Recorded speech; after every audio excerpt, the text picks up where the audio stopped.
นีมิ่งขวัญปวงชนชาวไทย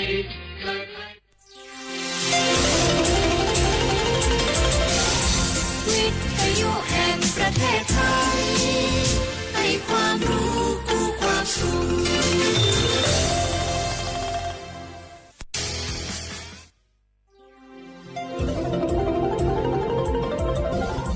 วิทยุแห่งประเทศไทย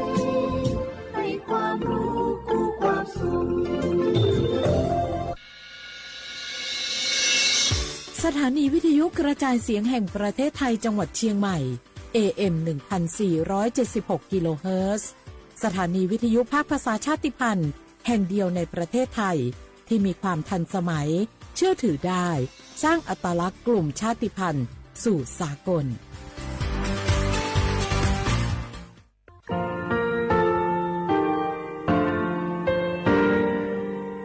งาคือมีติปิเพกาบิเชลงาคือติกาติชูเลติเลเพกาบิมาเฮยาค่างาคือชอยาออตุโคโลกาติเชวิออโคคาติผาคาชูโยอาชูโยวิโยกาคาเดติเลอติเกกาพุติลาวิทปาโตงาคือชอยาอาสติกาวิโยงาคือออตุโคโลออโคคากาติเชวิอือเวอีเวมาโกติยาลิเลทอกาอายีอือเวคาชเวเพวิโยอลักวงงาคืออตุคอลูอคืออคากาติยายามาเตียลาบิโลโกงาคือชอยาทอกาอาสติมากาวิคาชูงาคือมีติปิเพกาวิเจเลงาคือติมูติสุติเพเลอติกาลิเลอาชูโยเวอบูปุตาวิกันติภาคาเสติเกคาเดกากาติเชวิทัปาโตงาคือมีติปิจกิเพลากาวิโยเชเลงาคือเทโจโมโคคางาคือมียาถาตอคปิลาตาเวปุระเวติชเสนีเสหปามัชหปานิงาติชออกขอบทามัววิทยาลัยวิชาการศึกษาประสานมิตรกเวออคโลจากเกรทาไทโจโมคุโฮคางาคือมียาถาปิยาลาตาเวตอคติพายโย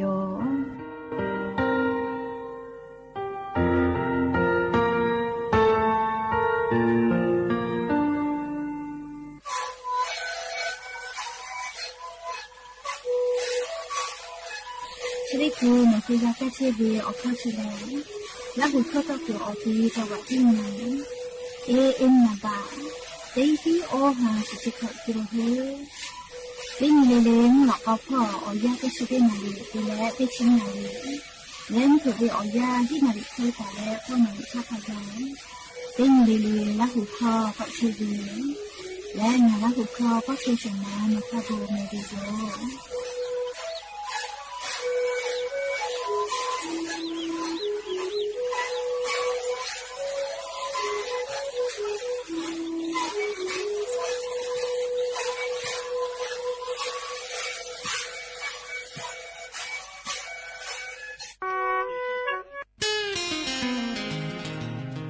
เด็กขอเลมุยิขอยากาลาโกปุจักก็ติผาไปจาวิโยปุจักก็เลปุเวลาตาเวอานาติผาเลไขรัวอานานาพืออานาเชื้อไวรัสซิก้าอานามาโกโรคปวดคอยุงลายก็เวชติผาปุจักก็ปุเวลาตาเวอานาเพวิโยและปุจักก็ชติผาเลตาวาตะคือกะจาเวปุจักก็เพวิโยชดาปตองะคือเตกาเลเลกับปุจักก็ปุเวลาตาเวไขรัวอานาชติผามากะเพติตุงะคืออตุถะปุจักก็ตาฉิจืงาคือเชตาวิเยคอโลปุจักก็อูเลอเยพิกอติมากะเพติตุงาคือเยคอกะคอมาโกอักอาจพอโลกะดะเกตุเวอเจติผาคาเดตินหาซาว่าบาตาวิทั้งขยะติผาโลโกกะอหุคาเดหุและอักอาจโลอิกะตุตาวิติผาโมวิโลโกขับเวจมุ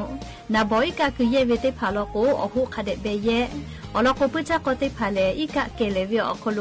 อูเลอเยติผาพิโตลาวิโยชดาปตองะคือปุจักก็เชกอติติผาทะกากุจบาปิวิโยและปุจักก็ปุเวลาตาวิไคโลอานาเพวิทยาทาญิญิตาเลสุญิเวอยาชอคโลเล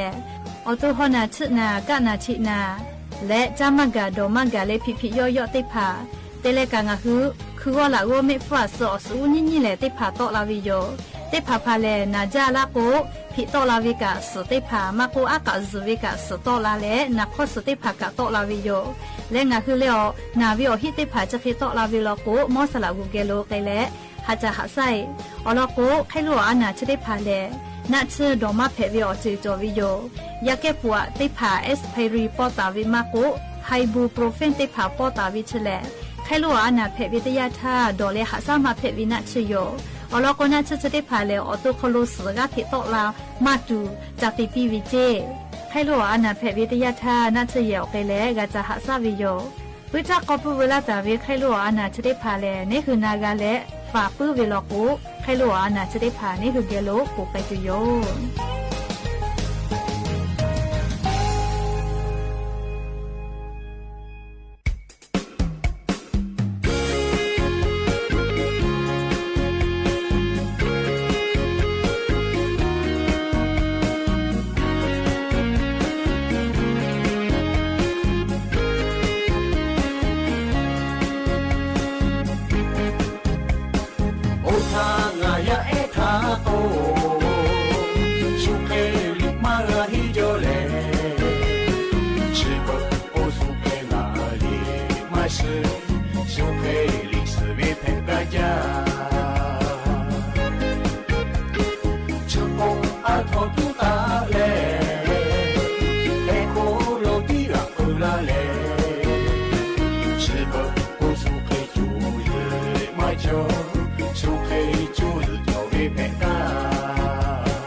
บูดาจาวิโย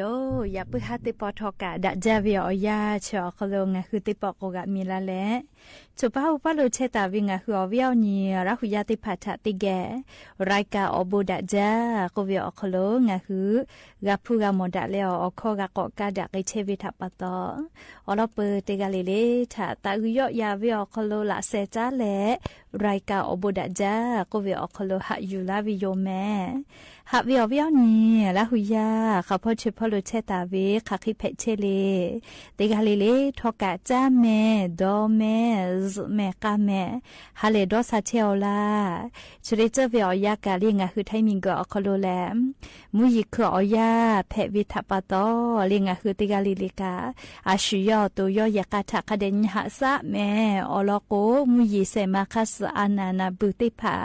ไล่เจอไล่อานากะทิปอตอลาเชวิโยชดาปตองะคือติกาลิลิกาอาชุยอตัวยอยากะทะคะเดนหะซาดักอิเซและยันยิเวอยาแลชุดิซอคโลกาสเปออนียันยิแลขอฮาปาจูฮาปาอคโลเลยันยอฮาปาสงานียันยิแลซุนเพวิโยและจะขอนิหินชงาขอสุขอ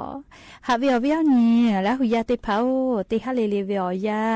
ฮินาริควายตาและก็นาริทาคากายติฮาเลเลงาคือลาหุคอไรกาอบุดะเจ้าคโลตอกไปเชวิโยวิทยุเรดิโอAM ติฮิโอหาสุจิกกิโลเฮิรตซ์ติไลพอปุตตะเลนิพอติพอ Facebook Fan Page สวทเชียงใหม่ AM 1476พอกาไลฟ์สดติดต่อกับเชวิโยงาคือลาหุยาลาหุคอพนาแล้วโอกาปิดะแล้วติแกติกาติไลติกาติแชร์กากดไลค์กดแชร์แล้วโอกาปิดะกับเพวิโยเลยอย่าเพิ่งให้วิอยากาลีออลปุติลอติแกอยู่เวลาแล้วกาดะเจดะกับตัวเวลายันยังงาคือไทมิงก็คโลแพกับเชเวอ๋อเจ้ายามุชามุยีมุกะมุหอพอจันดะเวซาตาอลอติพัทธาอลองาคืออยู่เวลาแล้วติแกเกามาดะกับตัวโยแม่จุยจปากรมอุตุนิยมวิทยาพ่อยกคือฉันนี่แต่นี่แหละอลอซาตาปิลาตาวิแลนี่คือไทมิงก็คโลกาจะได้สู้เวียยายานี้ตาเลลิฮาปัสขอนิคากายไล่พอกามุยาจะก็ยอยาลาวิโยยาคาทอเลฮาปัสสุนตาเลติชนินิคากายงาคือไทมิงก็คโลมือคือลาตาวิมุฮอติดีโอกาเฮตาลาเลมุยลุติปือก็แพกไกแลงาคือไทมิกูอนาติตอพ่อตาเลไทมิงก็จะอนาพ่อคากายติปอมุยก็ลามาไกตุโยเจฮาปัสสุนตาเลติชนินิเวอยาเจอคโลกูเฮเลฟาตะจิแมเฮก็ยานี้เวอยากะลิงาคือไทมุยอนาติตอพ่อโลมุยติฮาเวียออชเปเซกจอตาวิลอจังหวะจี้ใหม่จี้ให้ลางปางพะเยาน่านแพร่อุตรดิตถ์ตากพิษณุโลกและจังหวัดเพชรบูรณ์ติดต่อพ่อคาไกเจปุตตะเลภาคอีสานพ่อขอชเปเซไทมิกก็จะติดต่อออชเปเซมุนิตอพ่อขอชเปเซไทมิกก็ฮอติดต่อออชเปเซตาเลสชเปเซและกุฏิพ่อกะออชเปเซจิแม่จะกาเลจุยจอปากรมอุตุนิยมวิทยาพ่อยกคือฉันนี่แต่นี่แหละปิลาตาวิอลอซาตาติภาอยู่เวลาแล้วลิงอะหัววิอนี่ละหุยาติภาทาอลอซาตาติภาจะเขกาลาวิโยแม่ฮาวิอวิอนี่ละหุยาติภาอานานาบุโควิชกาปุเกโอเฮดอกเลติปอกอกลาวเจและลิชดิคือยายลิฮิจอยกาพอวิทัปโตอานาคูวิเป็นดาวินาวิชอจาลากนาเมติญาเกติญกาเถมาตะลาเชวิจิแมเชซาจอซาพ่อกาติเชเวอธิบดีกรมการแพทย์พ่อย่อลอสาตาติภาปีลาวิแลงาคือไทมิงก็คโลเลอานาคูวิชกากอกลาเลเลกาติเป็นดักเชวิเจคือก็จะขอเป้านี้หิงาหาขอจีขออคโลเรียงคือไทมิงก็คโลมียาติภาอานาโควิแพเวจาลาติภาเลคาเปเซนีมืออฮีขอหากอชนิกาเกาเจติฮาปาจานาวริฮาปาเตเวลาเลฮาปาสุเซนิขอฮาปาคาไกเวอยาคโลนาวิชอเซกาพะเกาเจเคเตเลเลอานาคูวิเพเลอเซวิกาขอชกกาเกาเจและยันยอจะเจวิสาตาติมากาโกโมเวยาเจโกมาลีอาสะขอขอยวิติกากาอานาคูวิเพเลก็เซวิจิแมเฮโกอานาคูวิชกามาเวเซวิมาวิเลชอมออาสะมาเวลิชอมอชเกติภาและอตุคโลอานาจอตาวิชอติภาเพวิโลจียก็จะขอเป้าขอชกกาเกาจีแม่ลีอานาคูวิชกะยก็อานาคูวิเป็นดามันจาวิกาลิกุธิพ่อลีจังหวัดชลบุรีระยองภูเก็ตและจังหวัดนครปฐมเจลีก็นาเลสมันจาวิกาลิกุธิพ่อชนิกาเจชลบุรีพ่อฮิกาจังหวัดจันทบุรีพ่อสกาและงาคือจังหวัดจีใหม่เสกาจีแม่เลียเฮก็นาวิพ่อเฮวิอพุมา ปวลาโกเลปุลาทักเคเลมาเฮจากุกามาสเวมาเฮเจชราปตอหมอกอพาเบนากาอนามัยกุเวอาชุยอตุทะฟาวิชกากอติลานอลาเลติกาลิลิกาอาชุยอตุทะคาเดกอฟาเชจิแม่อลโกมานาทัตุโกกุซาเลนาลากวติกาเลติกาชอยะชออกาซามาชุดาโกมาติกามานาจากาติกาเลออานาทัตดาตุเวอกาซามาดาวิโลกุนาจากลาวิโยเลชกาเชซาจอซาพอจาดาเวซาตาอลติภายูเวลาเลเลอเวียวนีลาหุยาติภาทะชกชลากลาวิโยแม่เชติตาสปิกาปิเวอยาโยต่อมาลิเมเวงใครจัดที่ก็มาโชว์ให้หน่อยเชเวใครเลยเชื่อบุญย่อออกลาเลบ้าจะกดติดลากาเวโยสุเทระทักโคขมิ้นมาลาเลคีเวเจ้าปันโคย่อขาเชียเวหน่อยมาเลียวเจ้าหูเชียเวเจ้าหูเจ้าเวเจ้าหูพ่อวกัดเชียเวหน่อยมาลิเมเวเลยมาลิเลยมาลิจะให้คุยมาโยอ๋อเฮก็ข้อเชื่อกาโลโกโกลาเลบ้าเราจะคนตีละก็เปียก็เวเลยจะป่าสุรเชเมเวขอละก็เปียไปเจดิสกะกะเจ้ากะจะก็เปียโยป้าเปียนายนาโบอยู่ขอเชเวนั่นเนาะป้าแต่เชเวก็ซาอ๋อของ่าขอลัดซื้อของหมอน้ำไม่รู้ก็แต่ก็ละก็เตี้ยวแต่พอสุรกาเวเตเลเลกาเลย่อยากจัดขอละเปียเลจกับหุยสักข้าวเลผาใต้แม่ก็ให้หุยสาข้าวเลหุยสาเปียวเลข้าวเปียว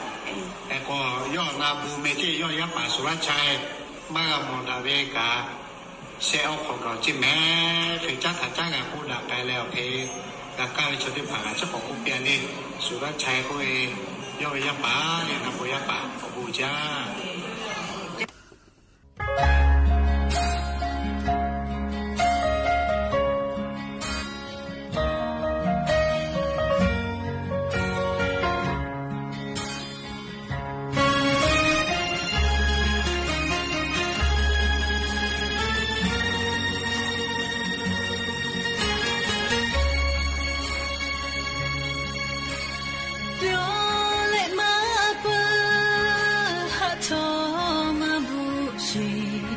ขาโทนองานียาเตยาเตกา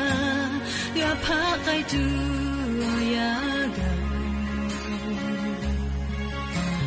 เตปอทอมาพะกะจอเลนีมาขอคายูหาจา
งเปราะบางขอฮับปาจูฮับปาอคโลฟุกขัดทัติญิลุลาตุเวเลก็เวอลอติพาอยู่เวลาแล้วเวอเนี่ยรักหุยติพาทะโทมาลากาวิโยขอฮับปาจูฮับปาอคโลกรุงเปราะบางเสมูฟุติพาลุลาตุเวเลติชนีขอฮับปาจูฮับปาทาลูลาตุโยเจเฮกงาฮือไทมิกอคโดกรุงเปราะบางเสมูจอวิโยอลอติโมแลอาจุยารัฐบาลยะปอลาวิทากากาฮูลาเวเฉลลิติฮับปาเวียขอฮับบะยะไอตาปอลาวิติฮับปาตาเลอาสะขอคาไกติฮับปาวิขอฮักขอฮับบะลูลาเชวิโยเบื่อเลกรุงเปราะบางญิโมติโมลอโกชมชเกติพาอาสะขอชขอคู่เวขอฮับบะเวียตากากิเชวิโยและเสมูเตมูลโกคุพิการติฮาปาเวียฮิฮาบะกากิเชวิโยชะได้พาคาปุยเลชะได้ฮาปาขอฮาปาจูฮาปาอคโลสปะญีญีติชญีอคโลลุลาตุโยจิแมและลิงาฮือกรุงเปราะบางอลอติโมยาเอติพาปอลาวิจอวิลโกเลยาเอปอลาตาวิใบเกิดแล้วอปออีเวบะติพาแล้วธนาคารสมุบัญชีติพาเอกสารถอเวแลโนคือเชตาเวเทศบาลมาโกอปตคโลโครงการยาเอกากาฮูลาเวอุดหนุนเด็กแรกเกิดก็วิชอคโลกาจะขึ้นทะเบียนวิโยแม่และลิชมชแกติพาชมฟูกาจาตูอาสาขอชขอเบียละโกเลียกาจะขึ้นทะเบียนวิโยเรียกขอคาเซกานาป้าลอเวคาสอลีกาจะขึ้นทะเบียนวิโยและคพิการติพาละโกเลียบัตรคพิการกาจะวิโยเลนอนาชยอแกแลมอสาลาวูเตอินตาเวรับรองความพิการก็เวติพาอยู่และเลพมก็เวอติอคโลบักคพิการกาจาติวิโยโอเคเตแลอเมจอวิทยาธาลิกลุ่มเปราะบางเสมัวคโลเชียเวยาเอตาปอลาตาเลอาสาขอคาไกติฮาปาวิขอฮาบะอาจุยารัฐบาลยาเอกากาฮูลาเชวิโยคพิการติพาลโกติฮาปาเวียฮิฮาบะโย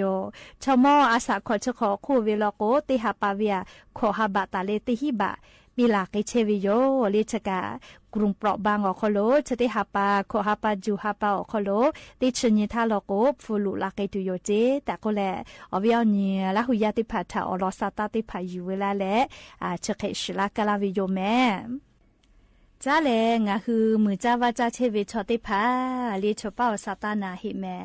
อลกัวมือจ้าวาจาเชวิชอติพาแลงาคือมือจ้าวาจาเชวิอโมคโลเชตาเวแต่ก็แลเกษตรกรโมคโลขึ้นทะเบียนวิมาโกเลงาคือขึ้นทะเบียนตาวิชอติพาลกุกะข้อมูลติพากกูเวอยาเกาเจเลติขอเวติปอนี่คือเวเลเกษตรกรโมคโลข้อมูลติพาอจุเจเวกาอัปเดตเชวิจิแม่ในนุกูลพฤกษานุสากเลรอโฆษกประจำสำนักนายกรัฐมนตรีก็เก่าเวเลชดิคืออาจุยารัฐบาลงาหึมมีย่ามือจ้าวาจาเชวิชอติพาอสติโมลอกกาเลเกษตรกรโมคโลขึ้นทะเบียนวิอยากพอปีวิเจและเลงาคือขึ้นทะเบียนปุวิชอติพาลอกกาจะขอยี่หิงาหาขอชีขอเตและยี่หิงาหาขอชก็ขอคโลเวติปอเกษตรกรคโลข้อมูลขออัปเดตเวอจุเจเวลาขออัปเดตแต่วิเจนอและข้อมูลมาอัปเดตเวลาโกเลอาจุยารัฐบาลกาลาวิทยาธาเลนุฮุเกียวเทียมาลุลาวิเจเลมาเฮกาอาจุยารัฐบาลกาลากาโนฮือมากาลาเวเลชะปะตองะฮือมุตาวาตาวิชอติพาเลเตขอติปองะฮือเกษตรกรโมอคโลอเมจอตุนาเลอสลโกกะก็ขึ้นทะเบียนเวเลคเตเลอปีติโมลโกโนเวข้อมูลติพาอจุเจเวกาอัปเดตแต่วิเจและลิงาคือนิเวศยาธาเลขึ้นทะเบียนเวเลอสติโมนะเกษตรกรโมคโลขึ้นทะเบียนเวข้าพ่อกาจะขึ้นทะเบียนเวเลโกเลอสติโมลโกแลเลโนฮือนำบัตเตค่าแลเลสำนักงานเกษตรอำเภอคโลไกแลเลจะขึ้นทะเบียนแพวิเจเตปอตี้เจ้าหน้าที่เกี่ยวนะเลนี่ค่าเตค่าเลงาคืออตัวงาคือเกษตรกรคโลเลลงทะเบียนตัวเว e-form ก็เวไม่กับเว็บไซต์ e-form doaegth.com เจ้าคโลขึ้นทะเบียนแพวิเจเลียชุยอตุกาขึ้นทะเบียนแพวิลอเลียโกนอฮือเกษตรอำเภอคโลจะขึ้นทะเบียนวิทยาธาบาประชาชนแต่วิเจคเตและเลียนอติจ้าเชวิมีกุลิมาโกเลงาวิติจ้าเวลาทัติภากากาอยู่และรักขึ้นทะเบียนวิจิแม่เฮโกปีติโมลโกเล ออลติค่ะนอเวเกษตรกรเลียกูเลียอัปเดตเวอจุดใจเวียข้อมูลติพาจากกอจุดแต่เวแลเรียสำนักงานเกษตรอำเภอเลนอตัวเกแพวิเจเคกนอเวคู่มือเกษตรกรก็เวเลียกูน้อยเวติพากาอยู่แล้วก็จะอัปเดตวิจิแม่เลียใครเตแลนี่ค่ะเตค่ะแล้วก็แอปพลิเคชันเลีย From Bookก็เวอคโลโนฮือนูค่ะโนฮืออัปเดตแพวิเจเลียชกางาคือมือจ้าว่าจ้าเชวิชอติพาเลียมือคือว่าคือคโลโนฮือมอจีตียาวิปาวิมาโกกอติแทวิมาโกนะเดข้อมูลติพาติขอติปอคาเดกาจะอัปเดตวิเจเคก็สติโมต่อปาเตก็ติมินชลายเลียจะขอป้าจาตาติลาเวลโกติมินชลายตียาเวจะนอก็เลเลียจะขึ้นทะเบียนวิโยเลียสำนักงานเกษตรอำเภอคโลนอตูนอเกแพอเรียกว่ายื้อเวบัตรประจำตัวประชาชนแต่วิเจสำเนาหลักฐานถือครองที่ดินก็เวน่าเลียมีกุลิมาโกนอติตาเวมีกุงาเวลโกกานะเลียสายาเตียวิงาเวลิมาติพายุและสำนักงานเกษตรอำเภอคโลนหัวตูนหัวไกและจะขึ้นทะเบียนแพวิโยเอกจกามือเจ้าว่าเจ้าพ่อเจ้าดาวิอลอซาตาอยู่เวลาและงาคือราหุยาติพัทชเกชลาวิโยแม่และอย่าเพื่อให้ติปอชลากลาตุเวอลอซาตาติพาจะเคยไม่จะได้โยโลลาเลลีกากาพนาเลออกาปิลาเชเวงาคือราหุยาติกาลิลิกาอโบจาแม่ลาหุคนาปุขนอลโกติกาลิลิกาซุเมคาแม่เชซาจอซาเลฮาเลดอซาปิแม่อโบจา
สถานีวิทยุกระจายเสียงแห่งประเทศไทยและเครือข่ายทั่วประเทศเสนอข่าวต้นชั่วโมง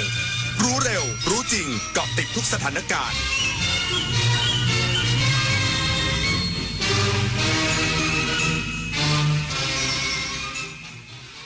รับฟังข่าวต้นชั่วโมง 21 นาฬิกากับอานนท์ นันตะสุคนครับรัฐมนตรีว่าการกระทรวงกลาโหมไทยกัมพูชาหารือกระชับความร่วมมือและแก้ไขปัญหาร่วมกันระหว่าง2ประเทศอีกสักครู่มาติดตามรายละเอียดครับ จากน้ำพระราชหฤทัยของพระบาทสมเด็จพระเจ้าอยู่หัวที่มีพระบรมราโชบายในการพัฒนาฟื้นฟูคลองต่างๆทำให้คลองแม่ข่าจังหวัดเชียงใหม่เปลี่ยนจากคลองที่มีสภาพเสื่อมโทรมเต็มไปด้วยขี้เน่าเสียสู่การเป็นแม่ข่าโมเดลคลองสวยน้ำใสไหลดีชุมชนมีสุขต้นแบบโครงการจัดการคูคลองในแหล่งชุมชนเพื่อสภาพแวดล้อมที่ดีและพัฒนาคุณภาพชีวิตของประชาชนอย่างยั่งยืน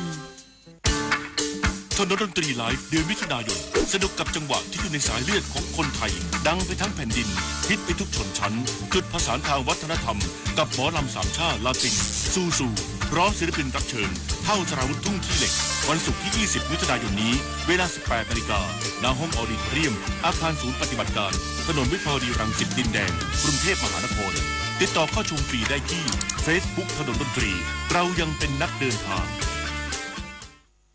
เมื่อเราก้าวทันเราต้องรักษาพัฒนาและส่งเสริมผลประโยชน์เพื่อความก้าวหน้าสู่ยุทธศาสตร์ที่สำคัญเราพร้อมผลักดันกิจกรรมเชิงรุกที่สร้างสรรค์ในทุกมิติรวมทั้งสร้างสรรค์ความเข้มแข็งในภูมิภาคที่มีอาเซียนเป็นศูนย์กลางเราสนับสนุนการส่งเสริมและเชื่อมโยงในเวทีเจรจาการค้าการลงทุนเรารักษาสันติภาพเสถียรภาพความมั่นคงและความมั่งคั่งประชาคมอาเซียนประชาชนเป็นศูนย์กลางเราไม่ทิ้งใครไว้ข้างหลัง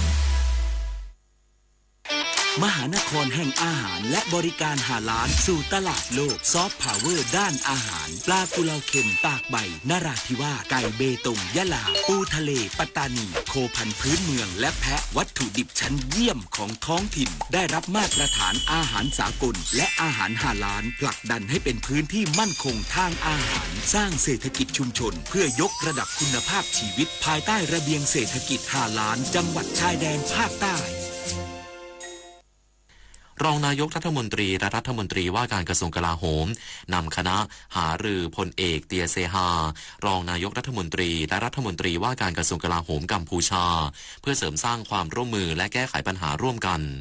นายภูมิธรรมเวชยชัยรองนายกรัฐมนตรีและรัฐมนตรีว่าการกระทรวงกลาโหมพร้อมด้วยพลเอกณัฐพลนาคพานิชรัฐมนตรีช่วยว่าการกระทรวงกลาโหมพลเอกธงชัยรอดย้อยเสนาธิการทหารบกและคณะได้เข้าร่วมหารือกับพลเอกเตียเสฮารองนายกรัฐมนตรีและรัฐมนตรีว่าการกระทรวงกลาโหมของกัมพูชา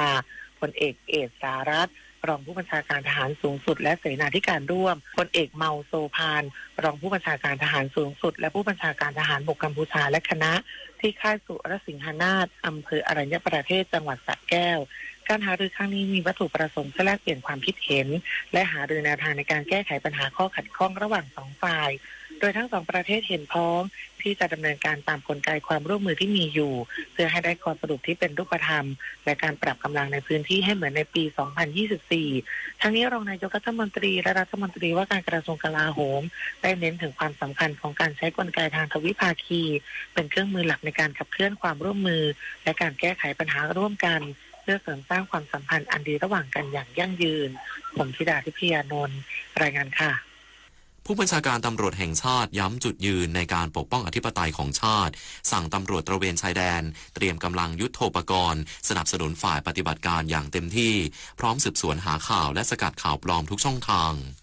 พลตำรวจเอกกิตติรัตน์ พันเพชรผู้บัญชาการตำรวจแห่งชาติกล่าวว่าได้สั่งการให้ตำรวจตระเวนชายแดนเตรียมกำลังพลและยุทโธปกรณ์พร้อมสนับสนุนหน่วยปฏิบัติการอย่างเต็มที่เพื่อป้องกันการล่วงล้ำอธิปไตยหลังเกิดเหตุปะทะบริเวณช่องบกจังหวัดอุบลราชธานีพร้อมสั่งให้ตำรวจในพื้นที่7จังหวัดชายแดนไทยสืบสวนหาข่าวในพื้นที่จัดเตรียมความพร้อมแผนปฏิบัติการแผนเผชิญเหตุสนับสนุนการปฏิบัติเมื่อได้รับการสั่งการให้กองบังคับการตำรวจสืบสวนสอบสวนอาชญากรรมทางเทคโนโลยีหรือตำรวจไซเบอร์ติดตามเฝ้าระวังการโจมตีทางไซเบอร์บังคับใช้กฎหมายปิดกั้นกรณีมีการกระทำความผิดทางเทคโนโลยีอย่างเด็ดขาดเพื่อมิให้มีการแพร่กระจายข่าวหรือปล่อยข่าวปลอมทางสื่อโซเชียลที่จะส่งผลกระทบต่อประเทศไทยให้สำนักงานตรวจคนเข้าเมืองเพิ่มความเข้มในการคัดกรองคนต่างด้าวเข้าประเทศทั้งนี้ย้ำว่าสำนักงานตำรวจแห่งชาติให้ความสำคัญสูงสุดในการพิทักษ์ปกป้องอธิปไตยและบังคับใช้กฎหมายอย่างเต็มกำลังเพื่อความมั่นคงของประเทศจุฑาภารักษาพันธ์รายงานด้านแม่ทัพภาคที่4กำชับกำลังพลโกลกไม่ประมาทตรวจเข้มด่านชายแดนช่วงฮารีรายอ พลโทไพศาลหนูสังแม่ทัพภาคที่4ลงพื้นที่อำเภอสุไหงโกลกจังหวัดนราธิวาสเพื่อตรวจเยี่ยมและให้กำลังใจกำลังพลที่ปฏิบัติงานในพื้นที่โดยเน้นย้ำให้ทุกคนทำงานด้วยความไม่ประมาทพร้อมทั้งมอบอาหารและเครื่องดื่มเพื่อเป็นขวัญกำลังใจแม่ทัพภาคที่4ได้เยี่ยมด่านสำคัญ3แห่งได้แก่ด่านตรวจน้ำตกด่านตรวจสุไหงวัสดุและด่านตรวจบุญยลาภนอกจากนี้ยังได้เดินทางไปตรวจสอบด่านศุลกากรสุไหงโกลกเพื่อดูระบบกล้องคัดกรองบุคคลที่ใช้ในการเดินทางข้ามแดนซึ่งมีความสำคัญอย่างยิ่งในการรักษาความปลอดภัยโดยเฉพาะช่วงเทศกาลฮารีรายอที่มีการเดินทางเข้าออกหนาแน่นการลงพื้นที่ครั้งนี้สะท้อนถึงความห่วงใยของแม่ทัพภาคที่4ต่อกำลังพลและงานด้านความมั่นคงชายแดนเพื่อสร้างความเชื่อมั่นและพื้นที่ปลอดภัยให้กับประชาชนในช่วงเทศกาลสำคัญวิรพัฒน์เพชรสุดสวทสุไหงโกลกจังหวัดนราธิวาสรายงานจบข่าวอานนท์นันตะสุคนอ่านรับฟังข่าวครั้งต่อไปเวลา 22:00 น.ติดตามข่าวที่นำเสนอไปแล้วได้ที่ www.thainews.prd.go.th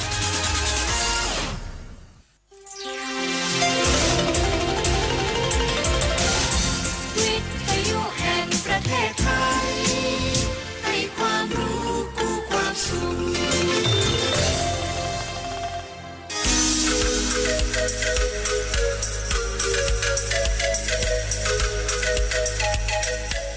เพราะเราอยากให้คนไทยทุกคนยิ้มได้และยิ้มอย่างมีความสุขเพราะคนไทยทุกคนมีสุขภาพดีทั้งกายและใจฟังรายการสุขภาพดีวิถีไทยสถานีวิทยุกระจายเสียงแห่งประเทศไทย FM 92.5 เมกะเฮิรตซ์และ AM 891 กิโลเฮิรตซ์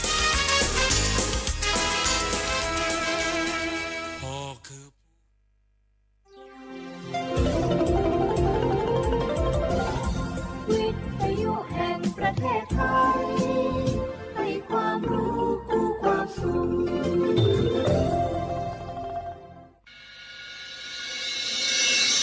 สถานีวิทยุกระจายเสียงแห่งประเทศไทยจังหวัดเชียงใหม่ AM 1476 กิโลเฮิรตซ์สถานีวิทยุภาคภาษาชาติพันธุ์แห่งเดียวในประเทศไทยที่มีความทันสมัยเชื่อถือได้สร้างอัตลักษณ์กลุ่มชาติพันธุ์สู่สากล我是那个所播所错的那个垃圾票可能咩？阿杜阿弟要来吃好。我是那个那阿萨手阿弟那个阿拉来杜老的也表咩？会那阿姐阿票呢垃圾棚阿来，我是那个婆鸟毛呢女仔伢咩？有哈的有做那路乌马婆呢我是chiều Mangena ikan jane autonomous chiều APD 我是阿婆呢chiều Mangena 我是老婆Sinya Jemona สปสชติซุ่มจำยอสปสชเขต1เชียงใหม่นากาจำยองาซุ่มญีเยงาซุ่มงปายดามโอเดนากาตีโกจำยอนึมานากอนาลูเดนากาติซุ่มญีซุ่มโยกานาลูก็ดูไม่ได้ฮัลโหลสวัสดีครับพี่น้องอายุอันนี้เดือขยาวโฆษณาไกกะกอสถานีวิทยุกระจายเสียงแห่งประเทศไทยจังหวัดเชียงใหม่พปานเนอบีเคฮอมอนาออนหลิญาเมเจสถานีวิทยุกระจายเสียงแห่งประเทศไทยเฮนาอย่าซินกอนบีดูอย่าล้อนแต่ช่องหางละหาเชกะปอจักกันเนดูพออีสอนนี่กะมาลาวเนกะมองทากากายกุญญาอายุเนียวโฆษณาบีเกหมอญาแลนึงมาอ้อนนานากาไงเหลียวแน่ไงชอนยังอายุเนียวนากาสัมโบนาหอนี่จำยองาซุงมีสีโกจำยอโกเย่และงาเดใจที่โบนาหอนี่จำยอเวนี่โกเย่งาสีเวและงายีเนียวมาเจอเกญา我是下面看cha cha beno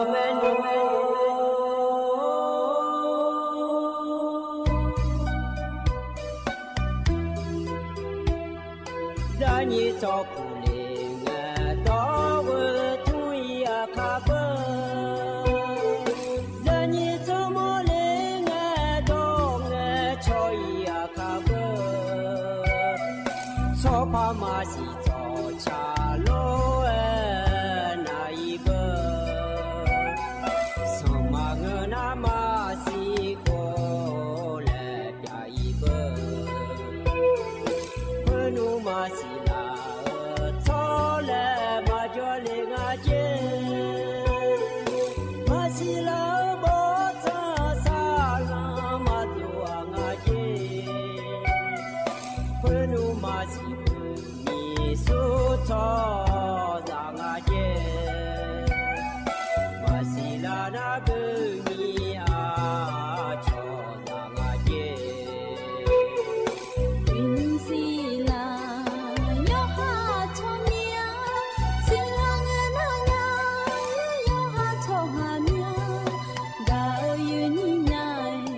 ดูทอมายีเนียวยุมจีกยีนี่ในพยาทนจุลาแม่ยีเนี่ยยมินาลูทนจุลาลูอายามนาลีทีลากดูนาลีเวลาเน่เชลังก็เนี่ยทนจุลาเน่ก็กอที่จื้อพยาจากาเนลาแม่ยีเนี่ยยุมจียีนี่ในทนจุลาอเดือเขาอันนองนาแช่ที่นองเกล่างอินาบาลาสีนาขอนี้ของลาและคู่สีอาโคนะขอนี้แท้ที่โหเกินนองเกงาอินา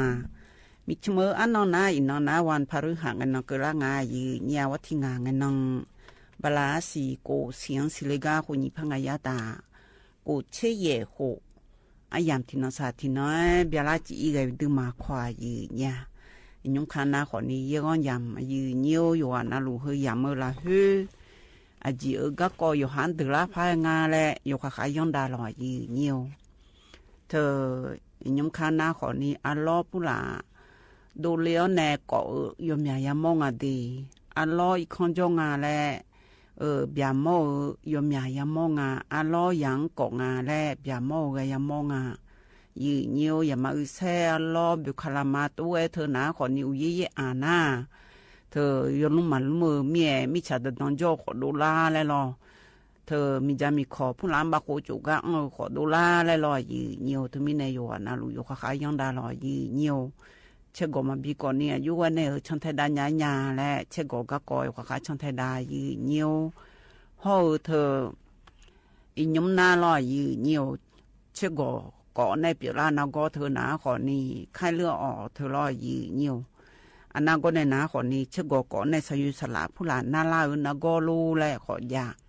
ยืนยี่เดือขยายอยู่น้องนาลูอย่าเอ็นเนดาแม่อยู่จอนาลูเอ็นเนลูอยู่หามาดูอย่างมึงจะซาดูพอฮอลือดาหน้าขอนี้อยู่พิอนาลูอย่าฮอลือดาล้อยืนเนียวหน้าไงขังหน้าขอนี้จะก็กออักจีจะเนื้ออักจีมาจะเนื้อแหละอยู่ข้าช่างไทยดาล้อยืนเนียวยุ่มดูใจยานาหมอจุกอีกเกิดมันตอนนี้ยาสิขันล้อยืนเนียวอยู่หามาสิเนื้อจีหน้านึกคือให้ทัดจ่ายืนเนียวอยู่ว่าน่ารู้ว่าบีไม้หรอโลอยู่เมื่อก็จ่ออยู่เมื่อไงข้าย้อนยืนเนียวยอมยาพอปาก็จ่อเธอโลลาแหล่ชาวยามองเดที่ปวดหน้าที่นาก็ด่าผู้ละมาชงห่อโลโยคืองอในบางก็จ่อดูผู้ละเลดาก็จ่อยูโลเชเปียผู้ละโลเลยยามองโลก็จ่อก็เจกันโลเลยยูเมียหรออันน่ะโลเธอเหมียวยกของถอนแน่โลเธอจะนำไปแล้วปุระผ้าขอยามอลอยืนเนียวอายุวันในห้องดูดันยาแหละอยู่ห้างเดลาผ้าไงจีน่าคนนี้มาบีเดลานี่อยู่ข้างเขาลือดาลอยืนเนียวเธอยุจีก็ดูยมยาก็กอดจากกันในยาวยืนเนียวที่จื้อจากกันในหน่อยเดินในชักการบินอาหารอาชิกุกาเลบินาหามายีญาญวดำเบงเงนายาเดินในชาทิติตะกอลุนหาเบียดามายีเนียว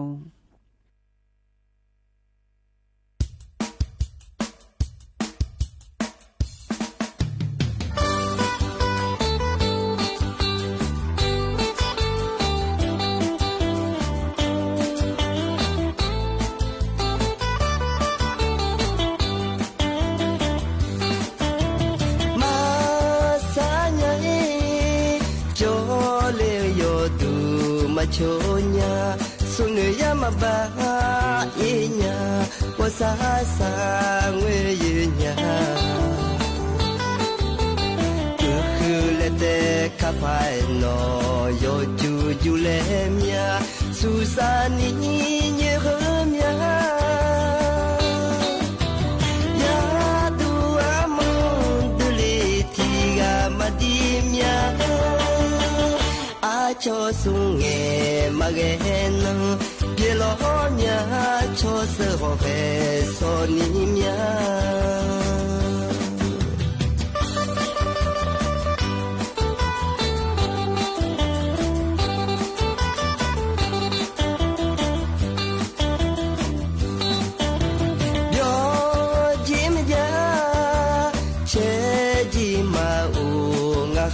เบกาโยนากามญาโตทุมนาโตมญาญาเมโตโตกาตุญาโนเนเนมามาญาเนยูยูกาตุญาเยยามเธอเนโอยามโอญามีเนอานาโอโมKone ochine ga kayu de songa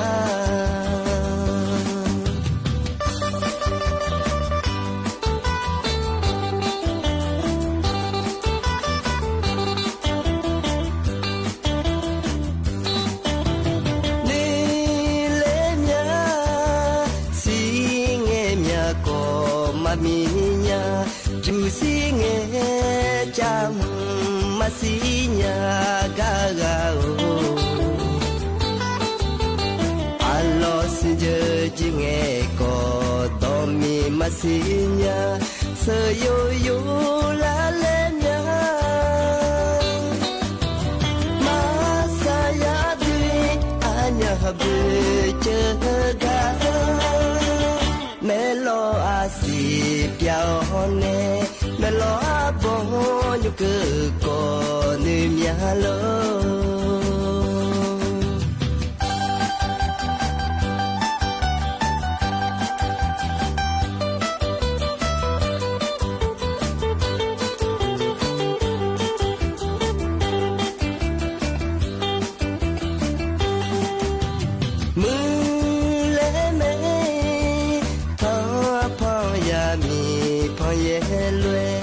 kha che lo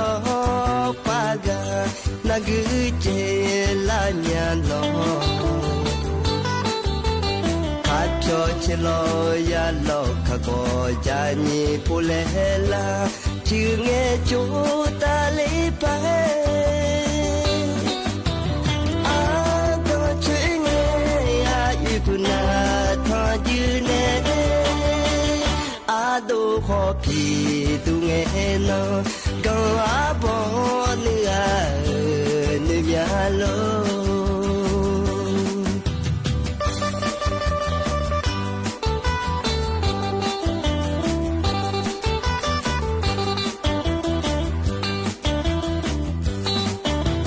ni ye nyai bo cho ho ya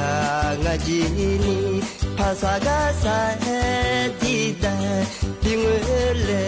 mo ja nya ya je chulu ama nge sila ni pa ma nya ya tu amo ma pe ti ga ma di nya bo chang sa la ma ye nya abon lue du lo nya nga ha be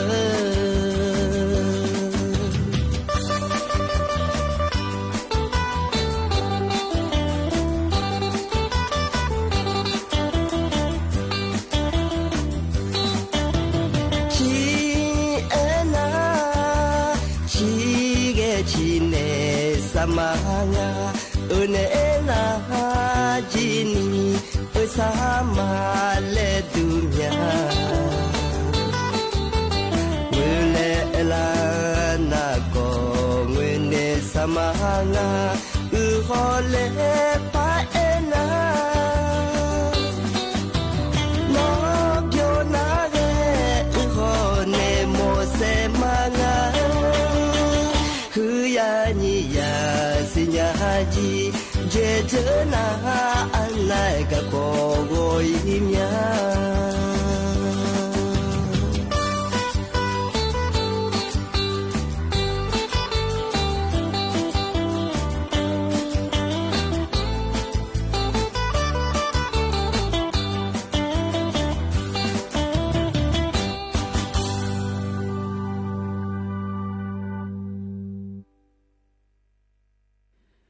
nó giờ từ này cha ở cả cái nhà nó hảo biểu du ấy lo cái này nó có cọ cho cả đàn này nhà như nhí được khai à cái cọ như nhí cho cái này phá giá hơn nào lo như nhiều nhóm na còn ní chứ mà mở là hiu cái đàn nuôi gió cùng ăn thì nhiều thì nhóm sòng á lô ngõ này ở ngày cái nhiều nhóm sòng na còn ní thơ ba mấy chỗ ba này đủ này ở hiu ba siเธอแย่ปล่อยหลวงพอปานในละอังกาลอสถานีรถไฟพอปานละอังกาเลยลัวจื้อมียามสิงห์เลี้ยแล้วมาอีดูยังงั้นเลยแล้วรอล่าอยู่เนียวอยู่หาอยู่ก็รู้อีสันนี่มีกาลากเงาเธอช่วงหาลูกคืองอในช่องกาลุมาในบิชัวงาอยู่เนี่ยก็สถานีรถไฟพอในบ้าสีแย่ปล่อยหลวงพอไปอีกาที่กาเลยน่าใจอามาพอปานในที่กาเลยพระดูฮิวก็ดูฮิวก็รู้อยู่หึงอ่ะน่าฮิวกันในลูกคือช่วยในลูกคืออยู่ไล่อยู่บ้าอยู่หาพอปาเพียงรอสถานีรถไฟในพอปานในบ้าสีแยกปล่อยหลวงพอไปอีกาฮิวก็ช่วยทายอยู่เนี่ยอันนั้นนี่เดิมสิอยู่เนี่ยก็จะตายอยู่เท้าในอาชอลาสาวเดือลาเกอในลาซาลุในอยู่เนี่ยเขาจะคอยอยู่หาอย่างตัวลูกอยู่ล้อน้อยอยู่หันนึกมานานาลาโอ้ยแหละตัวลูกหนูเนี่ยมาอยู่เนี่ยถึงมีเนี่ยลูกอยู่มันก็จะอยู่อยู่ข้าเยอะๆอยู่เดย์อยู่เนี่ยเดย์อยู่น่าเย่ๆเมียเธอก็จะอยู่จุงอะไรหรออยู่เนี่ยก็ก็อยู่เนี่ยจะกันในเธอก็จะเรียกว่าที่ติงกันนอนนะหรออยู่เนี่ยชมว่ากันนอบิโคเธอหนาคนนี้มาโคนะจะได้ตีและเธอหรออยู่เนี่ยดานโนเจ้ามาเมื่อโจดานโนไว้รอยืนอยู่เธอก็เธออาชไว้ช่องแทนดาลุงอ่ะยืนเนี่ยหมวกกันน็อตเธอบีหัวดานโนจะลาจอพอในบีหัวเธอมือง่าลามามือง่าลาและอย่าล่อนแต่ช่วงหาแกน่าหาง่ายหรอยืนเนี่ยอาจจะมีในแรงเงินนะขอนี่เธอโยกานาลูคาที่มาคาที่ขอนี่หมวกกันนอกหัวเธอหน้าช่วงหายังเดือดละเมียช่วงเดือดเลยมาเงยอยู่หามาดูเดือดเลยงาอยู่เนี่ยน่าเดือดเลยนะขอนี่ผิวบาดทั้งก็เจี๋ยเมียมาเชี่ยเจี๋ยขอนี่มาเยอะหัวยังงาลอยอยู่เนี่ยคือแค่ละแค่ดูอินมุจ่อยมาสิน่าที่เดือดนะขอนี่เชี่ยมาสิลอยอยู่เนี่ยเธอมีในตำรวจจราจรพอปาเลยยกให้เลยเจลุงอ่ะแต่หมวกกันน็อกบิหัวอย่าลั่นแต่ช่วงหามาบีเดเลยแล้วรอยืนเงียวเธอมีในยุ่มหน้าขอนี่หมวกกันน็อกไอ้ชอตำรวจจราจรพอปานในเธอบีเยอะหมอเมียเจยืนเนี่ยผิวบ่าวพอปานเลยนะขอนี่ยี่ยังอ่ะเช่บ้านในขอนี่เธออยากกองแม่เจแล้วตัวรู้ว่าไงยืนเนี่ยรอเธอมีในอยู่ว่านาลูอยู่หาหมดดูอยู่หาอยู่ข้าบินอยู่คือหมอเมียแล้วรอยืนเงียวดันโน่อยู่หามาดูมาบิดเลยหมอเมียตำรวจจราจรพอไปย้อนตัวรู้ย้อนดูช่างเทดาลูอย่าลั่นแต่ช่วงหาเธอก็ชอบผิวบาดพอปาตีแล้วแต่เธอก็แต่มาบีเกอร์หมอนี่อยู่หามาดูอยู่หาสาบิกาหมอเนี่ยแล้วตัวรู้เกอร์ลุงอันเดียเนียวเดอันน่ะใจที่ก็ดูยืนยิ่งจะกันในน่าลอยยืนเนียวอินเมื่อนอนยาเดเจสมบูรณ์ยาเดลอยยืนเนียวเธอสินากอนหยอเธอล่ออาชอ HIV ไงยืนเนียวอาโหยจืลาแท้แทงอาเจอาหูหลมาดูอาเจยมแล้วตัวเองอาหูน่าชกขาลาโลแล้วลอยยืนเนียวเฮ้ยยมน่ายาอาหูยตียมยาเปียดาลางอาเจยืนเนี่ยเธอมีแน่นี่อย่างยอดมาดอกผาเองอาเจ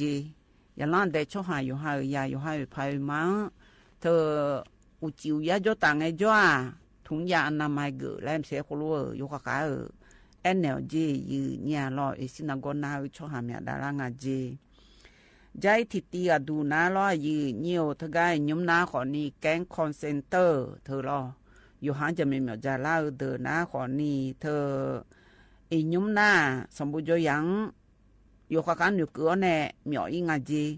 ทกายเหมียวอิงไงอยู่หางดอเตอร์เกเลเดดอเตอร์เกลียวแน่เหมียวมือทกายมอช่องเมเด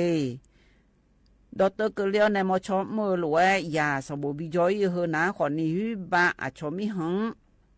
ยาเสือในยาสินกอนบิจอยแล้วก็กตัวจังดูไทยและยาอามาดังจะมีเหมียวอิงาเจแล้วตัวงายืเนี่ยเธอมีในยุ้มจะมีบิเหมียวยาถาเธอนาขอนี้นีลำบากเจทางอาเจแล้วตัวงายืเนี่ย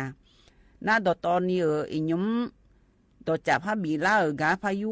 เธอหนาขอนี้อย่าล้านได้ชอหาอยู่หาอยากบีอีหมอเมียลอบิญญาอีหมอเมียชมิหางบีอีหมอเมียจังเลยผิวบาบินเนเธอมายาอีนี่ผิวบาซอเลยนะขอนี้งานลำบากดูจีทางอาเจยืเนียวเธอมีเนี่ยชอหัวเหมียวล่างไงถ้าจังเลยลอยยืเนียวอยู่มือพาชอข้อจอข้อก็ยืก็กออยู่หาอยาแล้วก็รู้ขอนี้เขาคนละมาจังเลยนี่อยู่ขวากายามอยู่ในช่องเทดายืเนียวใจทิตีอดูนาล้อยืเนียวทกาเจมาเมื่อละเฮน่า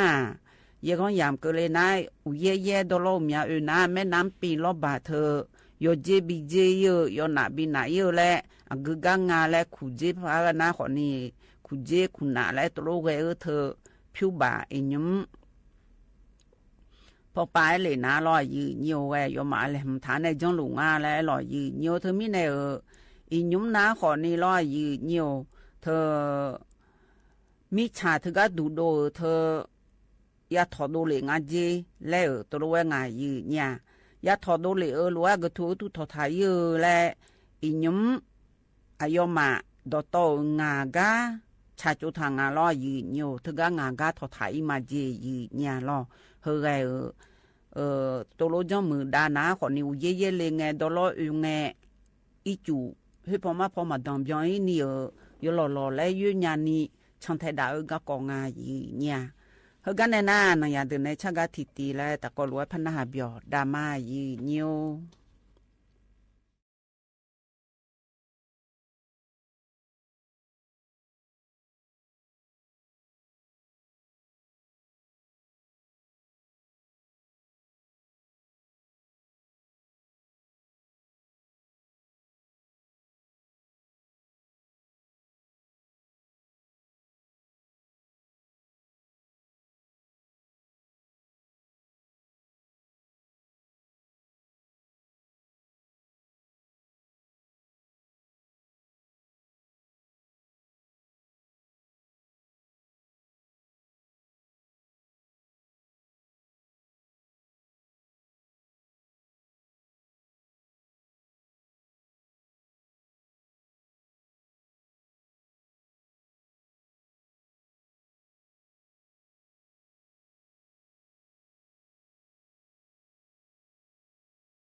นอยาเดินในชาแรยันหน้าเบียวดูไว้หล่อยืเนียว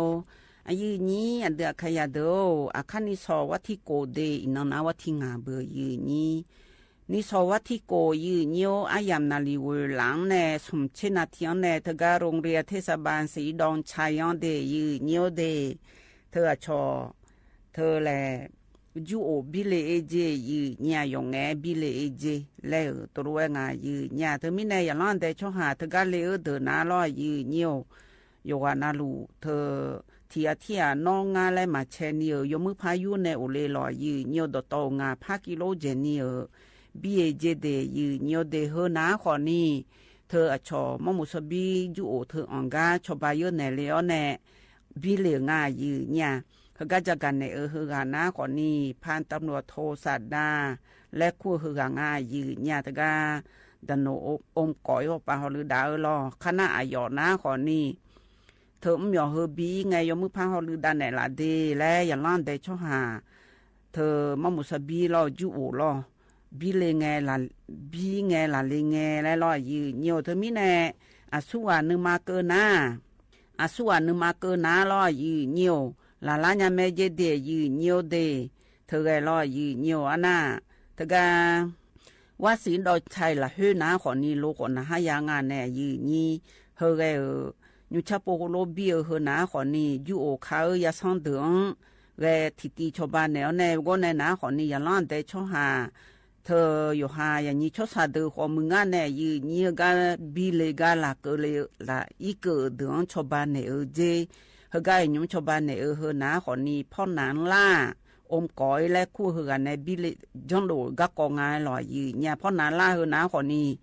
เทียมาทานี่โคโลบิเลลัวเดือขยายันลันได้ช่วงอาจมาเมื่อจอดเดือยมยาปูแม่ยืเนียวเดียยูเดเธอไม่ได้ยุ่งจีกัวยืนี่งาจะกันในกันนะหาจอนาขอนี่เลออนเนลาเลลอยยืเนียวอาคันนิสอวัที่โกเดอายามนาลีเวลาที่เกืองเดยืเนียวเดเธอการโรงเรียนเทศบาลว่าสีดอนชัยเธอการยูโอบิเลมาเจยืเนียวเธอการพ่อนานล่าอมก่อยลอยยืเนียวยูชาโปยูทกาบิเลเฮนาขอนี่ทกาพระคูอ้อและคูเฮกาลอสลันดาจิมาเมืองขกาชบายเยอะในยันลันเดชหังบินเนเลจังโดถากะกอยมยาปูแม่เดยีเนียวเดบิเลยีเนียเดขยะเดโยอานาลูเยอะแน่ยูใจลอยยีเนียวยูโอทกาบิเลมาจิเดคันนิสอเดนิสอวันสุพังอันนาทกาลาเบือชหาแล้วมีอันเล็กพัชราสีเธอมิเน่เฮ้พอมาพอช่วยอย่าหยุดดื้อมาหรือลุงคันนิสอนาลอตกาในบาซาก็จอดตะคอนลอยีเนียว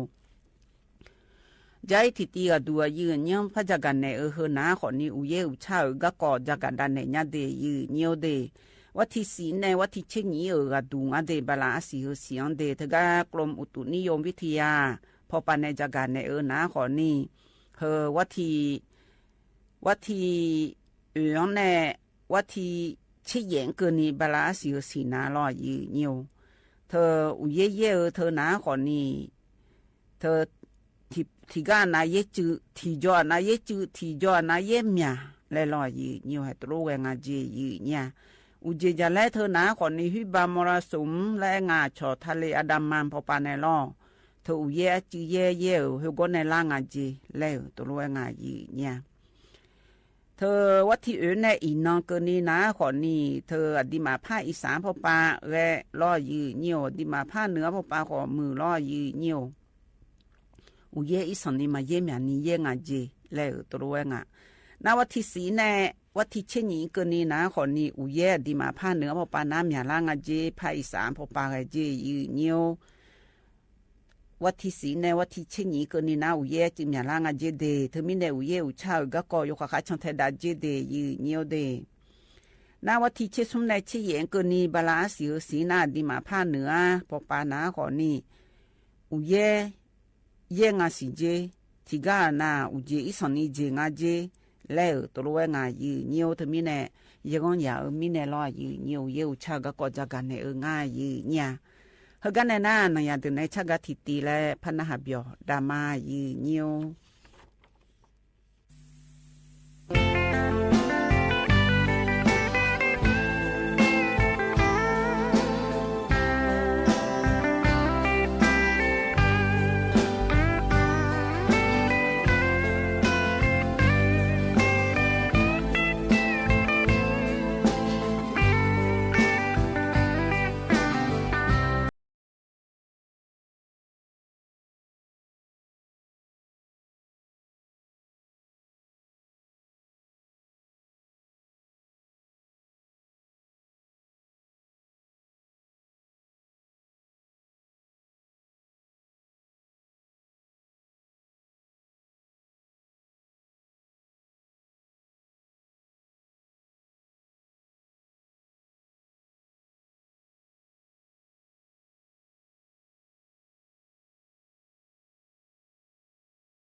นอยาเดินในชาแกยันนะหาเบียวดูไอ้หล่อยือเนียวกันในนั้นก็ก่อพะจากัดอันในย่ายือเนี่ย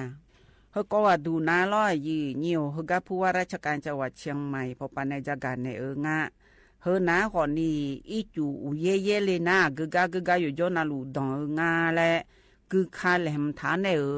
อีจูบิสุโดเอเจอูเย่ๆเลยนะแลตัวงายือเนี่ยนายนิราพลสิทธิถาวรผู้ว่าราชการจังหวัดเชียงใหม่แน่เธอปาย้ำหรือพอปาผงอย่าแอนเฮอน้าขอนี่ชอบเครื่องสูบน้ำและงายือเนี่ยยอดดื้อมามือยุ่มยาเดอีจูมยันนี่สุโดยาเดยือเนียวเดยุ่มน้าขอนี่งากาลาโจไทยเจทกาซอยสุรีวงทิกาล่อทกาคลอนลามคูไหวและคูกาตะโบช้างคลามเพื่อเมืองจังหวัดเชียงใหม่ละฮืออันน่าทกาชุมโชฟ้าใหม่รวมใจสามัคคีตลาดประตูก้อม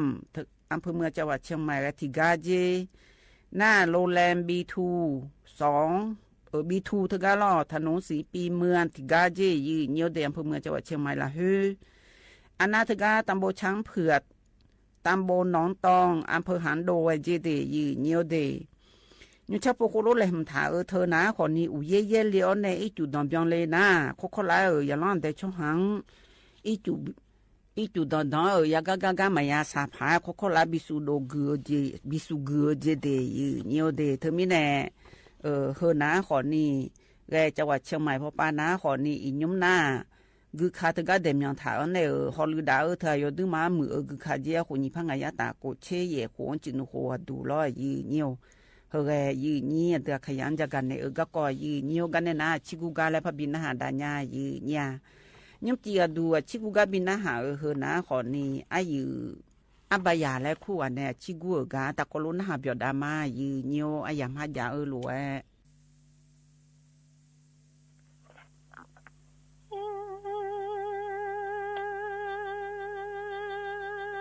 ละที่เด็ก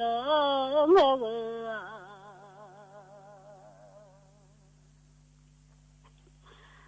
นั่นเราจะสังที่เด็กเมื่อนั่นเราย้ำจะสังดังเมื่อดูนิวส์อินาลง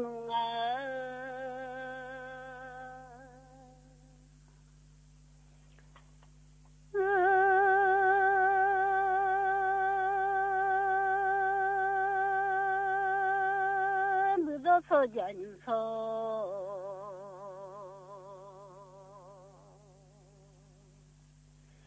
이너 나가셔물 랭은야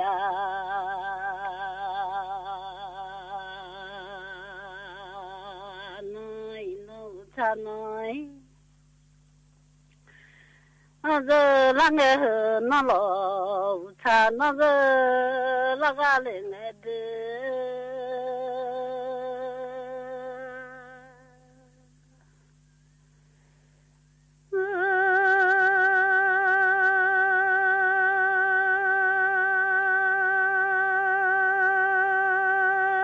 nó sẽ đủ ya đủ là miao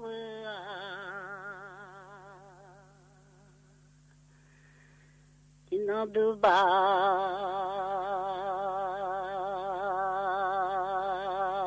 sẽ đủ ya đủ là nhai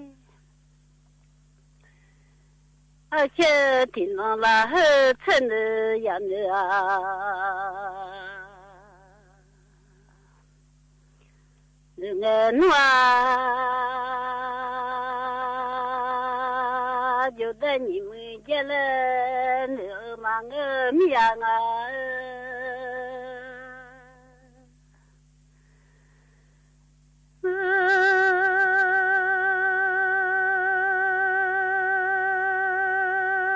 nơi ba miền nhị mươi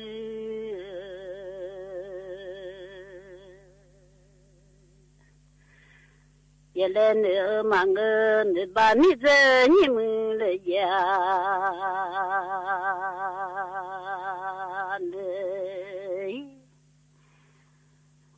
mà ngơ mía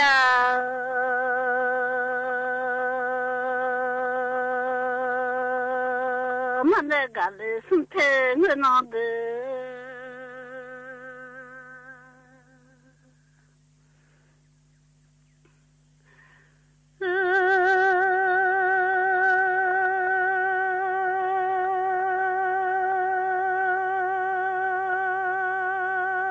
manem tagale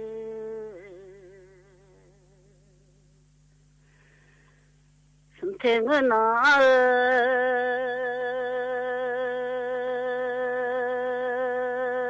phanya ile nila mya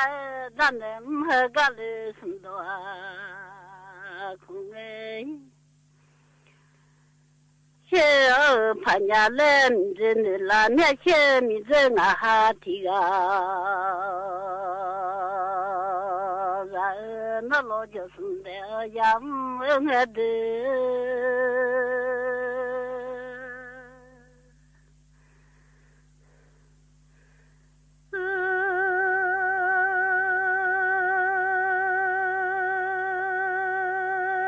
ni cha ja ja kho ja ma hu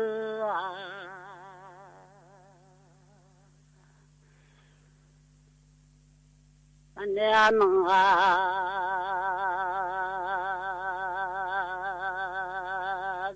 ja ko jo man de si che za za ina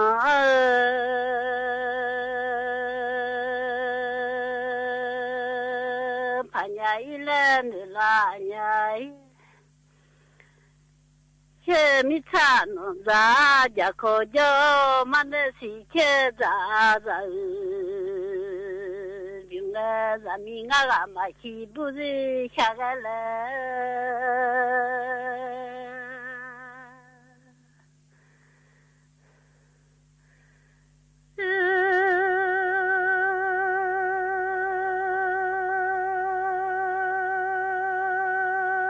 zami nga ga ma chi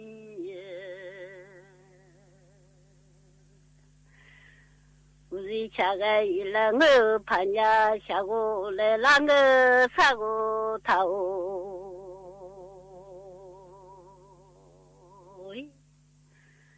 일로랭을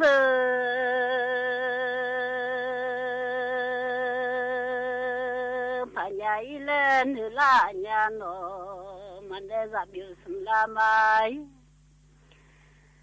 할래 병래 티라 바니라 말래 빈나 파냐데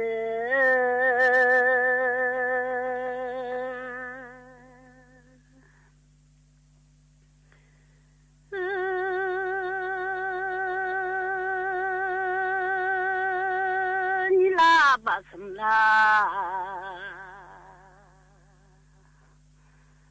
말래 비모 숨라 라 말래 라가 라마 빈나허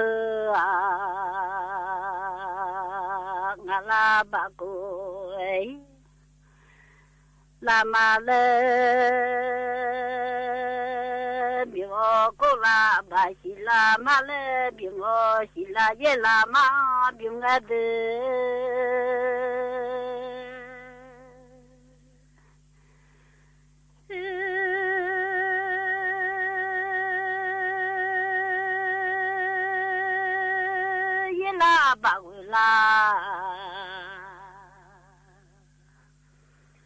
말래 비마 울라자고로 에 팡행아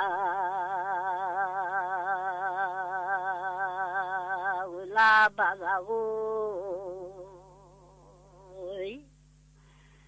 왜 토 텔라레 아자보아 베오 베나 파냐드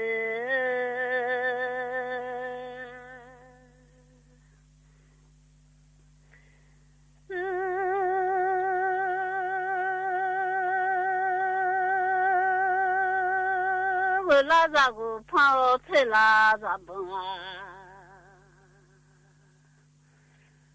대어 흔 좋아자 명명아들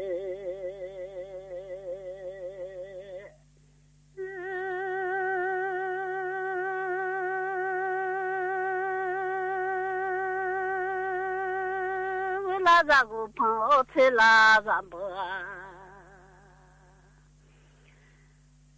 哎嘛那个嘞身体我那些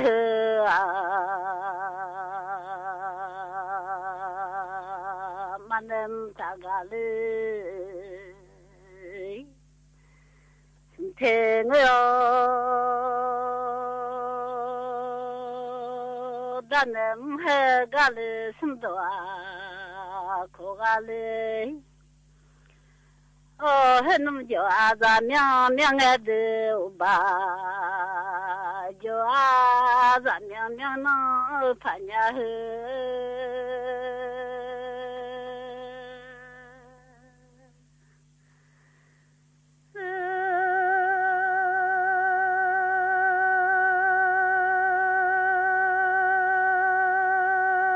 老马就啊，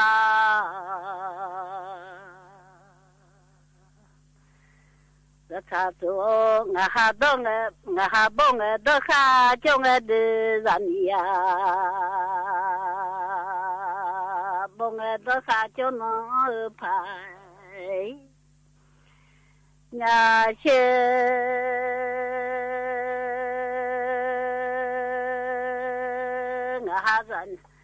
哈子有忙个人呀，咱哪来哈子你帮个那哈就把就啊子娘娘那喝，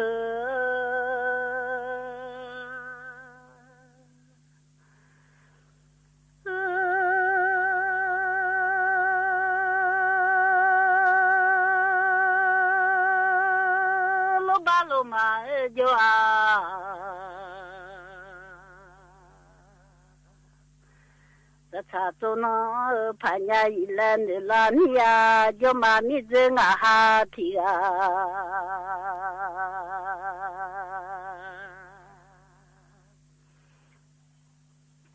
然后那么，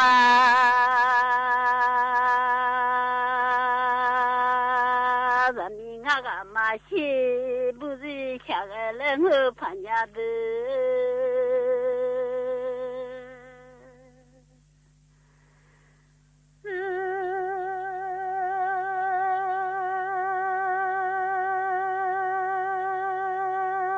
下个来那个啥个，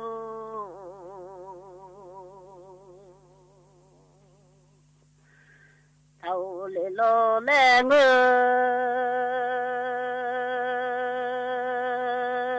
半夜一来了，下马那老的都那个那老那比好有命啊。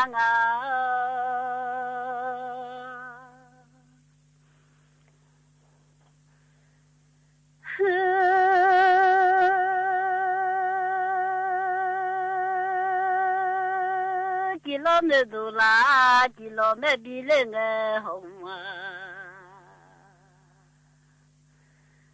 茶老米啊，什么好大嘞个呢啊，好大个老妈咪呀的。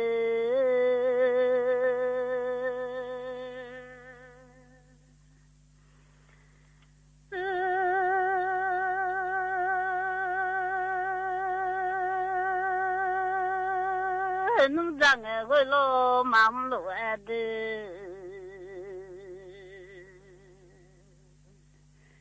这脏个会老忙碌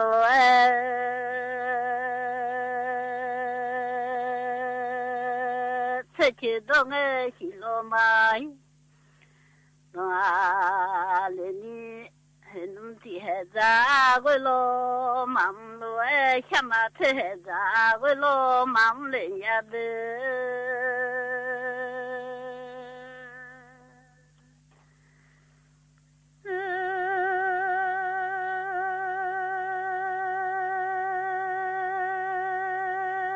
提前动个马我去咯。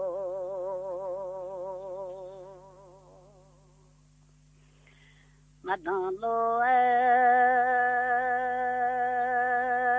出去到我西路马当人家些我些下人家，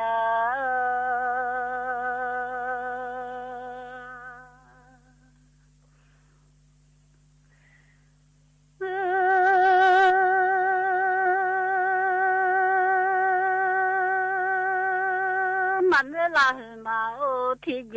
มันน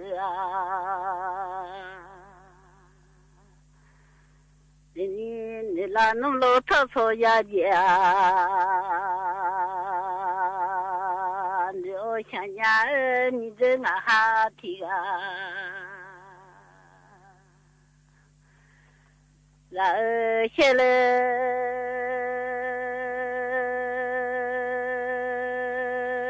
นี่งากบงบ่ชีลอนวิเลนลาญา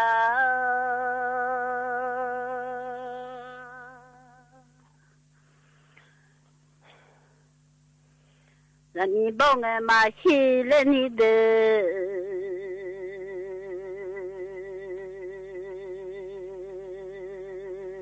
นี่งากบง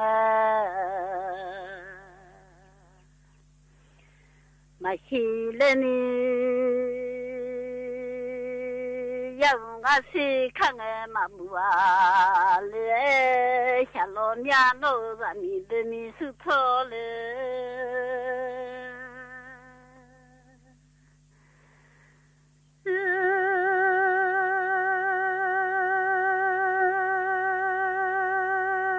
บลานีจะยบอยดามาโอเล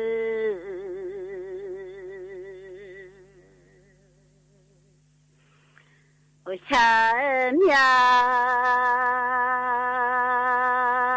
ยบดามาข้าโดลุเอยาจดเดวจุมาอีเลอานาโกมาเฮอันเนมิโอเลคาโลยา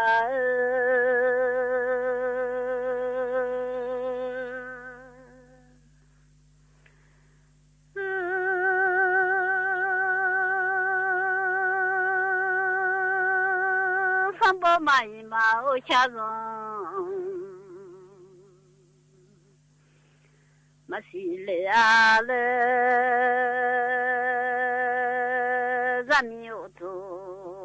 ยานาโกขนมมิเกมิโอเลคาโลยา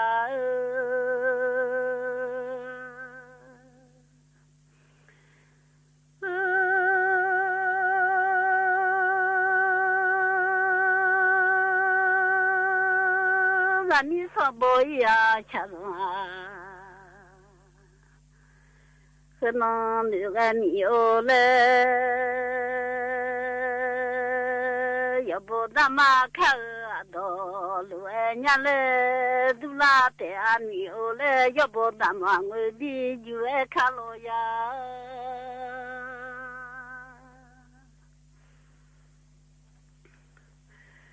อยู่ได้อยู่ท่านิโอเล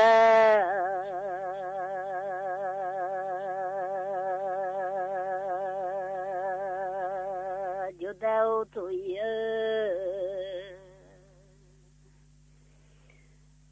ท่าเลลอยเลรันนี่จะใช้ท่าเลลอมิโอเดเอเลซามิเชงาหัวจะชาไทยเลโลมิโอเลคาโลยา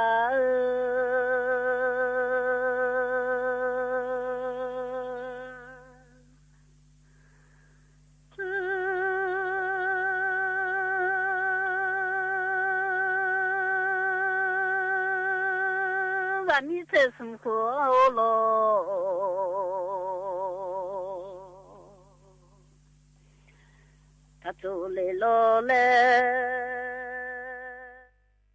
สถานีวิทยุกระจายเสียงแห่งประเทศไทยและเครือข่ายทั่วประเทศเสนอข่าวต้นชั่วโมงรู้เร็วรู้จริงเกาะติดทุกสถานการณ์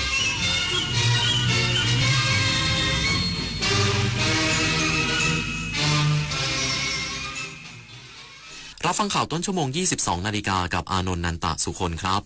กรมควบคุมโรคชวนเลิกบุหรี่ไฟฟ้าภัยร้ายทำลายสุขภาพและสิ่งแวดล้อมอีกสักครู่ก็มาติดตามรายละเอียดครับ ขอเชิญพุทธศาสนิกชนและผู้มีจิตศรัทธานมัสการพระสมเด็จองค์ปฐมพระพุทธเมตตาณวัดเทพประธานอธิพรอำเภอสอยดาวจังหวัดจันทบุรีพระพุทธรูปนินรัตนองค์แรกและองค์เดียวในโลกสร้างขึ้นเพื่อถวายเป็นพุทธบูชาและเป็นพระราชกุศลแด่ในหลวงรัชกาลที่9เนื่องในโอกาสพระราชพิธีมหามงคลเฉลิมพระชนมพรรษา7 รอบ 5 ธันวาคม 2554ร่วมเป็นส่วนหนึ่งในการสืบสานศิลปะพุทธศาสนาแห่งภาคตะวันออกสักการะได้แล้ววันนี้24 ปีแห่งเส้นทางของกองทุนหมู่บ้านและชุมชนเมืองที่ดำเนินการภายใต้รัฐบาลที่สนับสนุนเสริมสร้างศักยภาพผ่านไปยังกองทุนหมู่บ้านและชุมชนเมืองทั่วประเทศโดยแบ่งตามขนาดของหมู่บ้าน3ระดับ S M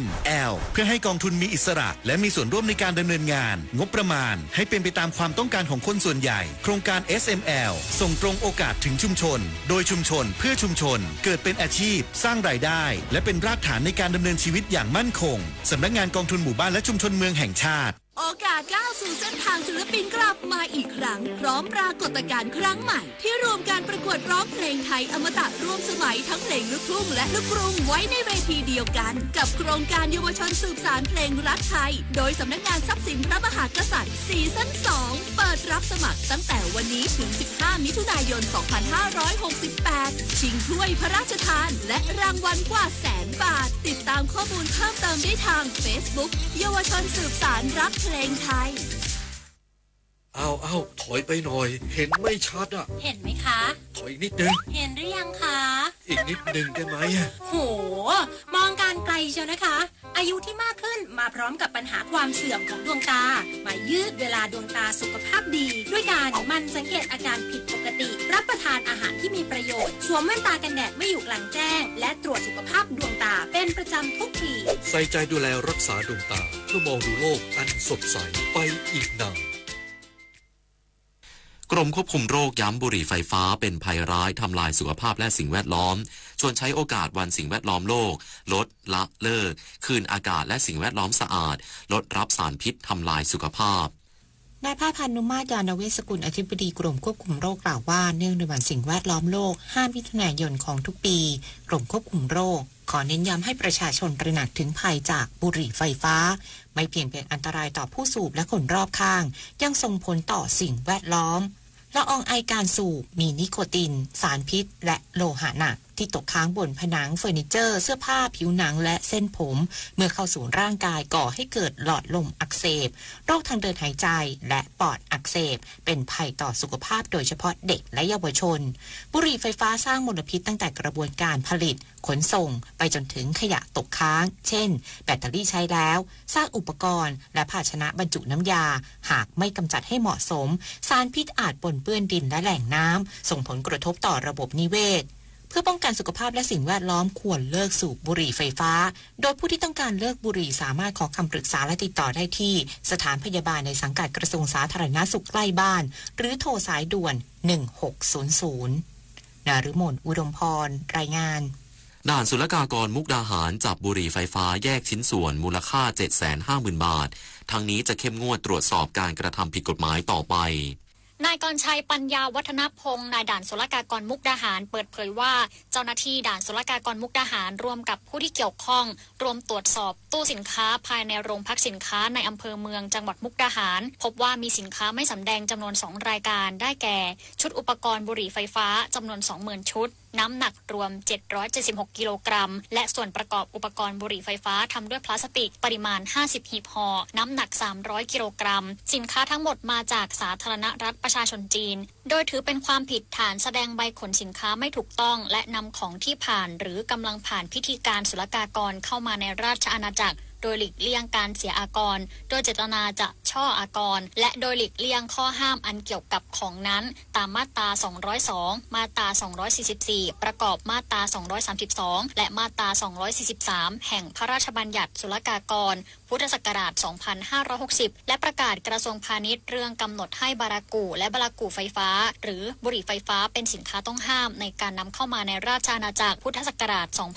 2557ทั้งนี้จะดำเนินคดีตามกฎหมายกับผู้กระทำความผิดและจะเข้มงวดตรวจสอบการกระทำผิดต่อไปชยาพรภูงามเงินสวทมุกดาหารรายงาน รองนายกรัฐมนตรีและรัฐมนตรีว่าการกระทรวงคมนาคมลงพื้นที่จังหวัดหนองคายติดตามงานก่อสร้างทางหลวงผ่านย่านชุมชนทางหลวงหมายเลข211ตอน2ห้องสีเชียงใหม่และกิจกรรมปรับปรุงการแบ่งทิศทางการจราจรความปลอดภัยทางหลวงหมายเลข212ตอนปากสวยน้ำเปนายสุริยะจึงรุ่งเรืองกิจรองนายกรัฐมนตรีและรัฐมนตรีว่าการกระทรวงคมนาคมลงพื้นที่จังหวัดหนองคายเพื่อตรวจติดตามการก่อสร้างทางหลวงผ่านย่านชุมชนทางหลวงหมายเลข211ตอน2ห้องสีเชียงใหม่ที่อำเภอท่าบ่อโดยนายสุริยะกล่าวถึงจังหวัดหนองคายในการเป็นประตูเชื่อมโยงการค้าชายแดนและการท่องเที่ยวของกลุ่มประเทศอนุภูมิภาคลุ่มน้ำโขงซึ่งการพัฒนาโครงสร้างพื้นฐานด้านการคมนาคมขนส่งและโลจิสติกส์จะเพิ่มศักยภาพของพื้นที่ในการรองรับกิจกรรมทางเศรษฐกิจการค้าการลงทุนและการท่องเที่ยวอาจจะนำมาในการสร้างงานสร้างรายได้สร้างโอกาสจากนั้นติดตามกิจกรรมการปรับปรุงแบ่งทิศทางการจราจรความปลอดภัยทางหลวงหมายเลข212ตอนปากสวยน้ำเปที่อำเภอโพนพิสัยซึ่งเป็นเส้นทางสายหลักขับเคลื่อนเศรษฐกิจการค้าชายแดนเชื่อมโยงจังหวัดหนองคายไปสู่จังหวัดบึงกาฬและแหล่งท่องเที่ยวที่สำคัญจึงมีความจำเป็นในการดำเนินการก่อสร้างเกาะแบ่งทิศทางจราจรขยายไหลทางและเพิ่มไฟแสงสว่างซึ่งจะทำให้ประชาชนที่ใช้เส้นทางและประชาชนที่อยู่อาศัย2ข้างทางได้สัญจรได้อย่างสะดวกและปลอดภัยชยากรสวิสัยสวทหนองคายรายงานจบข่าวอานนท์นันตะสุคนอ่านรับฟังข่าวครั้งต่อไปเวลา 23:00 น.ติดตามข่าวที่นำเสนอไปแล้วได้ที่ www.thainews.prd.go.th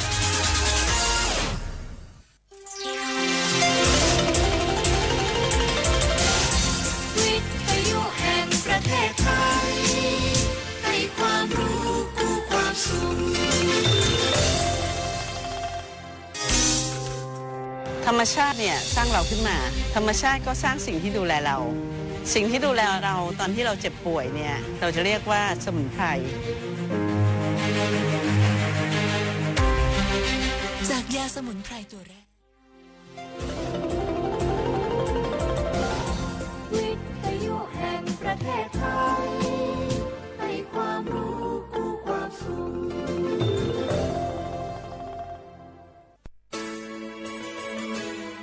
สถานีวิทยุกระจายเสียงแห่งประเทศไทยจังหวัดเชียงใหม่ AM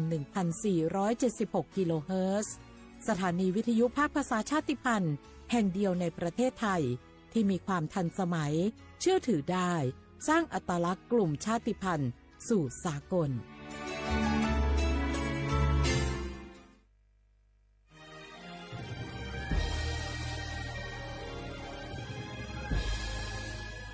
เกิดเป็นคนไทยเติบโตบนผืนแผ่นดินไทยจงภูมิใจในความเป็นไทยชาติไทยเรานั้นนับเป็นชาติที่มีความเป็นมาเก่าแก่ยาวนานเรามีภาษาวัฒนธรรมและมีสิ่งต่างๆที่เป็นเอกลักษณ์ให้เราได้ภาคภูมิใจในความเป็นคนไทยเราควรเห็นคุณค่าและมีความรักชาติหวงแหนแผ่นดินอันเป็นมรดกของบรรพชน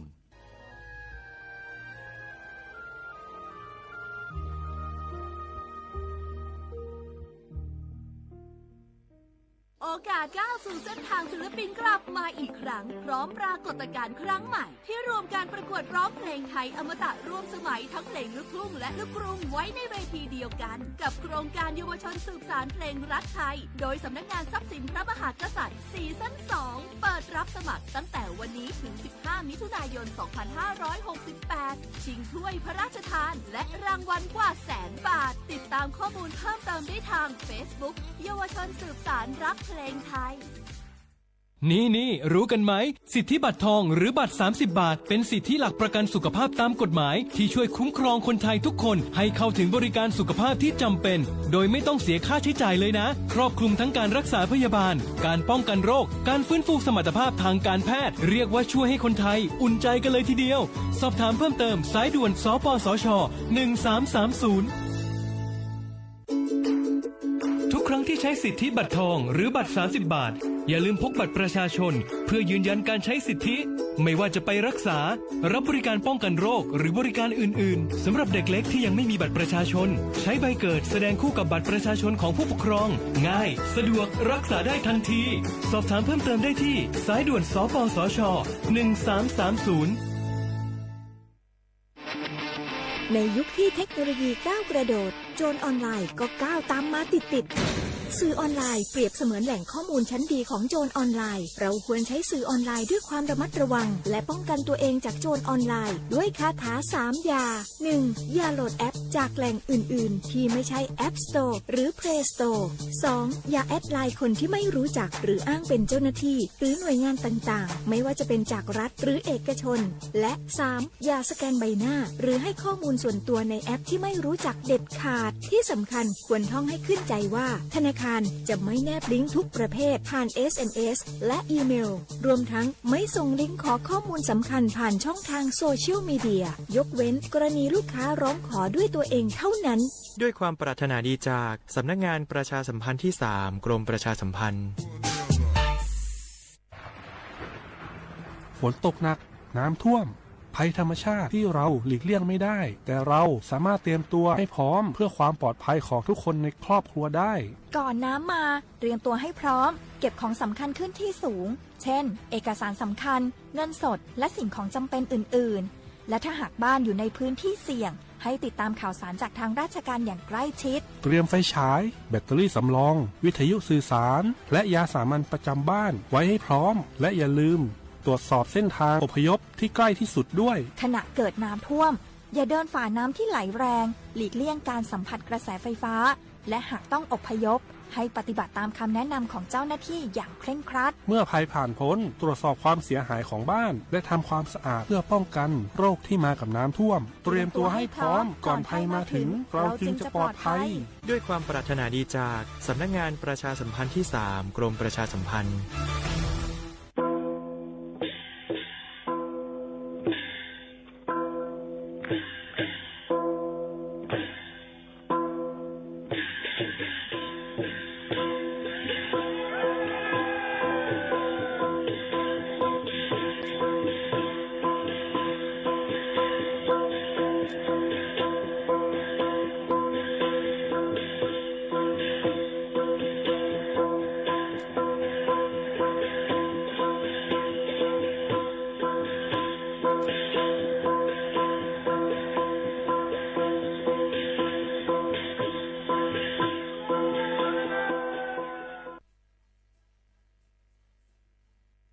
พี่น้องเขาสนใจใครปืนเผาผ่านตั้งห้องปล่อยเสียงสวทเก้งใหม่ปั่นตั้งหูห่มปาดังมีดังซื้อถ่อมแจ้งแล้งหลีกว่าไก่ในปื้นตีเจดอนเก้งใหม่กับสืบมาเลยดี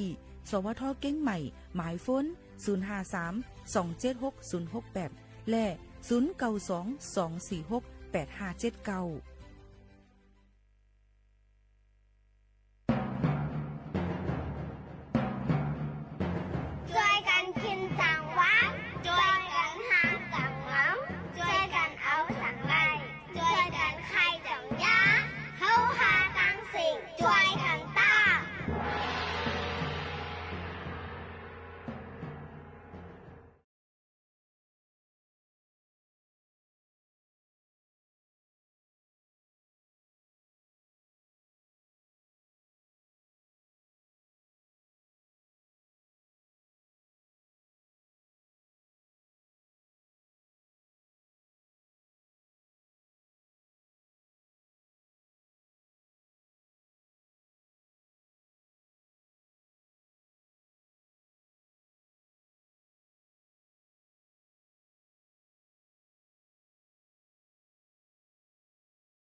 เมื่อสุงค่าเมื่อสุงพี่น้องพุงยินถ่อมเสียงใต้ตั้งเสียงกูก็กูก้นคาฮุบทุบซ้อมปอแม่ปีๆน้องๆเขาดีห้องปล่อยเสียง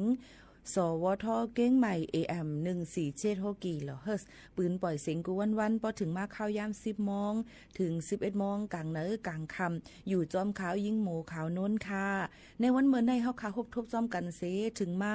เนอวันพัดที่5เหลินทน6ปีเครด2เฮงปลาย25ปีใต้2เฮง1ปากปลาย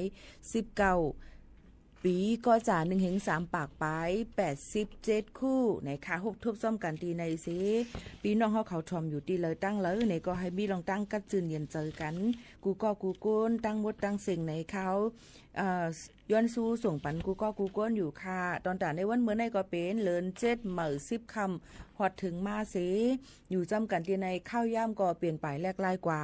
ตอนแต่เฮาค้านั่นในก็ได้เลยฮุบทบซ้อมกันกูวัน10ถึง11โมงจำหนังข้าวย่ามตั้งเมืองจึงไทยหับถอมไรตั้งเรดิโอออมล้ม AM 1476กิโลเฮิรตซ์ค่ะอ่ำใจ FM ค่ะเนาะเป็น AM ค่ะAM 1476กิโลเฮิรตซ์ค่ะหับถอมรายตั้งแฟนเพจ Facebook สวทเก้งใหม่ AM 1476กิโลเฮิรตซ์และโดยรายตั้งไลฟ์ TikTok ในค่ะหลายตีรายตั้งเฮาค่ะหนังหือบ่ได้เข้าถึงปอแม่ปีๆน้องๆเฮาเขาค่ะวางๆในเฮาค่ะได้มีในค่ะขอพื้นลิกต้องถามพี่น้องเขาชมอยู่ที่เลยตั้งรายกันพองในค่ะเนาะเฮาเดี๋ยวให้พี่น้องเขาส่งมาบันจื้อตีอยู่หมายโฟนกับสืบจังหนังไหนค่ะเฮาค่ะเดี๋ยวมีแบบฟอร์มบันพี่น้องเขาจ้อมไหนค่ะเนาะอันนี้ก็เดี๋ยวห่างเฮียนกันไว้ในนั่นค่ะหนังหือเพราะเผาเป็นก้นกุศลกรรมลีก็เดี๋ยวเลยซื้อโคตอนตั้งห้องบ่อยเสียงเฮาค่ะในค่ะเนาะเดี๋ยวเป็นตั้งห้องบ่อยเสียงจังหนังไหนค่ะที่ห่างเฮียนกันไว้อยู่ในค่ะเนาะอันนี้ก็เอาข่าวมาฝากปันย่อก็เดี๋ยวลงปืนตีกว่าฮุบทบจ้อมพี่น้องเฮาเขาในค่ะแค่ย้อนตองถามพี่น้องเขาว่าพี่น้องเขาจู่ตุ่มกันอยู่ไว้ตั้งไรนำเลยเซเปิ้นเพราะว่าพี่น้องเขาอยู่ไว้เป็นหมู่เป็นจุ่มนำในเฮาค่ะเดี๋ยวลงปืนตีก็ต้องถามว่าถ่อมตั้งห้องบ่อยเสียง AM 1476เจ้าหมูเขาโน่นอยู่5ถ่อมย่อเป็นจังหือพองถ่อมตั้งเลยตั้งเรดิโอออมโลมาถ่อมตั้งออนไลน์5ให้ไหนค่ะย่อก็ใครปันตั้งหันถึงจังหือในเฮาค่ะก็ติมีข้อถามเจ้าหน้าที่ตั้งเฮาในติลงปืนตีกว่าอีกป้าตัวยิงหมูเขาโน่นค่ะเนาะยื่นปานนั้นเพราะว่าพี่น้องเขาใครให้ลงปืนตีกว่าฮบทบพี่น้องเฮาเขาตั้งเลยในก็บอกรักถึงยิงหมูเขาโน่นเลยเพิ่งในค่ะเนาะยื่นปูว่าเฮาค่ะดีกว่าตั้งปอดห้องเนี่ยก็ปอดจานจังหนังเหนือตั้งไตจังไหนนั่นค่ะเนาะจังหนังไหนค่ะเอาพี่น้องเขาอยู่จำตั้งเลยเนี่ยก็แค่นตัวหมอกลัดปั้นเฮาค่ะก็ได้ยืนหมอกลัดในตีปังกลุ่มเสกว่าทุบพี่น้องเขาค่ะกูปีก็ดีกว่าปีกายกว่าดั้งเมืองเป้าค่ะเนาะพี่น้องเขาค่ะโยก็ตั้งแม่แจ่มค่ะปีกายกว่าดั้งแม่อ้อนจังไหนค่ะเพราะว่าจังไหนก็พี่น้องเขามีจู่ตุ่มกันไว้ตั้งเลยในก็มอก10-20ก็30ก็จังไหนก็เฮาค่ะได้ลงปืนตีกะหาพี่น้องเขาเนี่ยค่ะก็ต้องทำลองถ่อมตั้งห้องปล่อยเสียงจังหนังไหนแก้ขนาดมีลองอีสังค่ะลองดังจังไหนก็เฮาค่ะก็ได้เลยฮุบทุบจำพี่น้องเขาก็ได้มีเจ้าเครือหลายๆก็7ก็ปันปุดแลกลายกันกว่าฮุบทุบพี่น้องเขาอีกป้าผู้จัดรายการและผู้ใหญ่ก็ลงตั้งห้องปล่อยเสียงเฮาค่ะอยู่เลยรอทอมอยู่ค่ะค่ะยินส้มค่ะยินส้มกูก็ขนาดที่ต้องตักจอมกันที่ในนี่ค่ะเนาะเมื่อกี้เฮาค่ะเปิดบันเพ่งความป้อมักโถนเอาจอมมาแล้วนี่ค่ะเอามาฝากดวนจู้ถึงปอแม่ปีน้องๆเฮาเขาให้แลยินถ่อมจอมกันซึ่งหนังไหนค่ะเนาะจึงคือเกาหลีค่ะอยู่เป็นก็เซจอมกันเนี่ยค่ะฮับถ่อมจอมกันในตอนการเฮาค่ะที่ในก็มีดังจมดังซื้อที่ว่าป้ออ่ำสุดอ่ำซิงค่ะพี่น้องเฮาเขาย้อนเพิ่นนั้นแลถ่อมอยู่ที่แล้วตั้งไรเนี่ยก็หมอกกล่าวถึงเฮาค่ะก็ยินจมขอบใจใหญ่น้ำเตว่าค่ะปอแม่ปีน้องๆเฮาเขาค่ะเฮาค่ะมาถ่อมตัวในนั่นค่ะปีน้องๆเขาค่ะข่าวเงากันอีกวันนึงค่ะเนาะปอแม่ปีน้องๆเฮาเขาค่ะยังพ้องแต่เหลวนั่นในค่ะเนาะเกี่ยวกับไปลองข่าวเงาฟิงฟ้าราศีนั่นในค่ะเนาะดังเสดอนเกี้ยงใหม่ฝนได้ตกลงมาโหปักมันเศร้าในปืนตีกุ้ยในค่ะลมตั้งใหม่มันนั่นตั้งเกี้ยงใหม่ก็จะอยู่ที่36องศาเซลเซียสอันไม่เลอเตอร์นั่นค่ะเนาะพี่น้องเขาค่ะซึ่งหนังไหนค่ะยื่นปานนั้นแลพี่น้องเขาอยู่ดังเซดอนเกี้ยงใหม่ในก็กลางในเจ้าก็ได้มีหมอก25องศาเซลเซียสในนั่นค่ะฝนก็ได้อำบ่ตกน้ำเหย้าในนั่นค่ะก้อยกาวะดีกว่าตกนำแทงหลายวันปนมาปนซึ่งหนังไหนค่ะก็เปิ้นนั้นลองตั้งอันนี้ก็เอามาฝากปันปอแม่ปี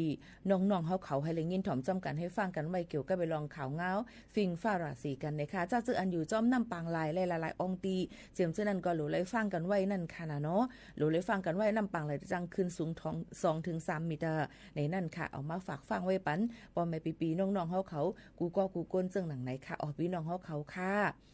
เฮาค่ะมาด้วยเทียงไหนค่ะพี่น้องเขามือว่ามือซึน ซึ่งในก็เดี๋ยวเลยห่างเฮียนกันไว้ในนั่นขนาดเนาะเกี่ยวกับไปลองมังก็ดีว่าอ่ำใส่หมูให้เพ่ในใกล้เป็นตี้คือเนาะในเป็นตี้ยอบตี้คือนะตี้ยอบตี้ในนั่นค่ะพี่น้องเขาก็เปิ้นอะไรพี่น้องเขาหลู่ไรฟังกันไว้จอมในนั่นค่ะพี่น้องเขาค่ะยันเปิ้นอะไรตั้งเจดอนเก้งใหม่ก็ไม่เจอนั่นน่ะขนาดนอนหนังคือปอดีลอดเพ่จอมเซนตาใส่ตั้งใส่หมูให้เพ่หมกกันนอกในซึ่งหนังไหนค่ะพี่น้องเขาก็เปิ้นนั่นแหละในปี25ปาก67ป่นมานั่นในค่ะภายตั้งลูล้อมด้วยถึงลองตั้งเป็นเขาจะได้แหละอีกป้าดังลองเฮาลุทกาจอมเซนตาใส่ตั้งเจ้านั่นในค่ะเนาะเปิ้นก็เลยบอกลาถึงว่าลองใส่หมูให้เพ่ในเป็นลองอันลำลองตอนตาได้จ้อยลดย่อมลองการหมัดเจ็บยก็รู้ถึงอาสากสายใจไล่เมื่อในปี25ปากไป67นั่นในค่ะมีคนลู่เซงอาสากสายใจกว่าเลยลองตั้งเซนตั้งจอมเซนตาสายตั้งเป็นเพกกึ่งกลางจอมตั้งนั่นค่ะน่ะ 17,000 เหง4ปากปลาย77ก็มีคนลู่ตายกว่าเลยลดเครื่องใน 14,000 เหง1ปากปลาย44ก็อำนั้นก็เอี่ยวก็มีคน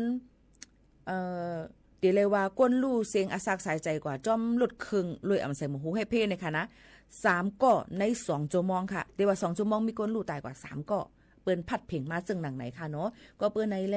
เฮาก็หลู่เลยฟังกันไว้ในนั่นค่ะพี่น้องเฮาเขาค่ะลองหลอดเพเปิ้นจังก็ขึ้นวิขอสั่งปันไว้ว่าให้อ่อนกันใส่หมูหูให้เพหมกกันนอก 100% นั่นค่ะเนาะหนังคือบ่ได้เป็นเจ็บเฮาเฮียงจึงหนังไหนค่ะก็เปิ้นนั้นลองตั้งซื่อในก็เอามาฝากฟังไว้ปันยก็ป้อก้นหอมันโหลดได้ใส่หมูให้เพ่ป้อมใส่ย่ามไหมตามเงิน2เฮงวาดก้นซ้อนมันอ่ำใส่ในเดเลยย่ามไหมตามเงินเป็น2ปุนเป็น4เฮงวาดซึ่งหนังไหนค่ะลองตั้งซื่อในก็เอาฝากฟังไว้ปันพี่น้องเขาย่ำพ่องแต่เลยเปิ้นเอาเต้เงียบเต้เย้าเนี่ยค่ะเดี๋ยววันที่1หรือในมาเมื่อในเข้ามาในวันที่5เย้าเนี่ยค่ะเนาะก็เปิ้นนั้นฟังกันไว้กูก้นตั้งหมดตั้งเสียงเสกรรมไหนเอามาฝากตอนจนถึงพี่น้องเขาค่ะข่าวเงาเทียง1อันค่ะกว่าเอลเลปางป้อยวันหมักมงของลีเมืองเก้งใหม่นะคะจะจัดขึ้นในวันที่11ถึงวันที่13เดือนธันวาคมในภายร่ำเจ้าให้เจ้าสวนเก้งใหม่โฮมป้าดังองค์การบริหารส่วนจังหวัดเก้งใหม่เขาผิดหมอกพี่น้องเขากว่าเอลเลปางป้อยวันหมักมงและคู่ของลีเจดวันเมืองเก้งใหม่ในวันที่11ถึงวันที่13ในนั่นค่ะเป็นโปรแกรมที่14ในทวนปี25ปากปลาย68ในค่ะที่จัดเฮ็ดดีศูนย์สารกลางเจดวันเก้งใหม่ค่ะพี่น้องเขา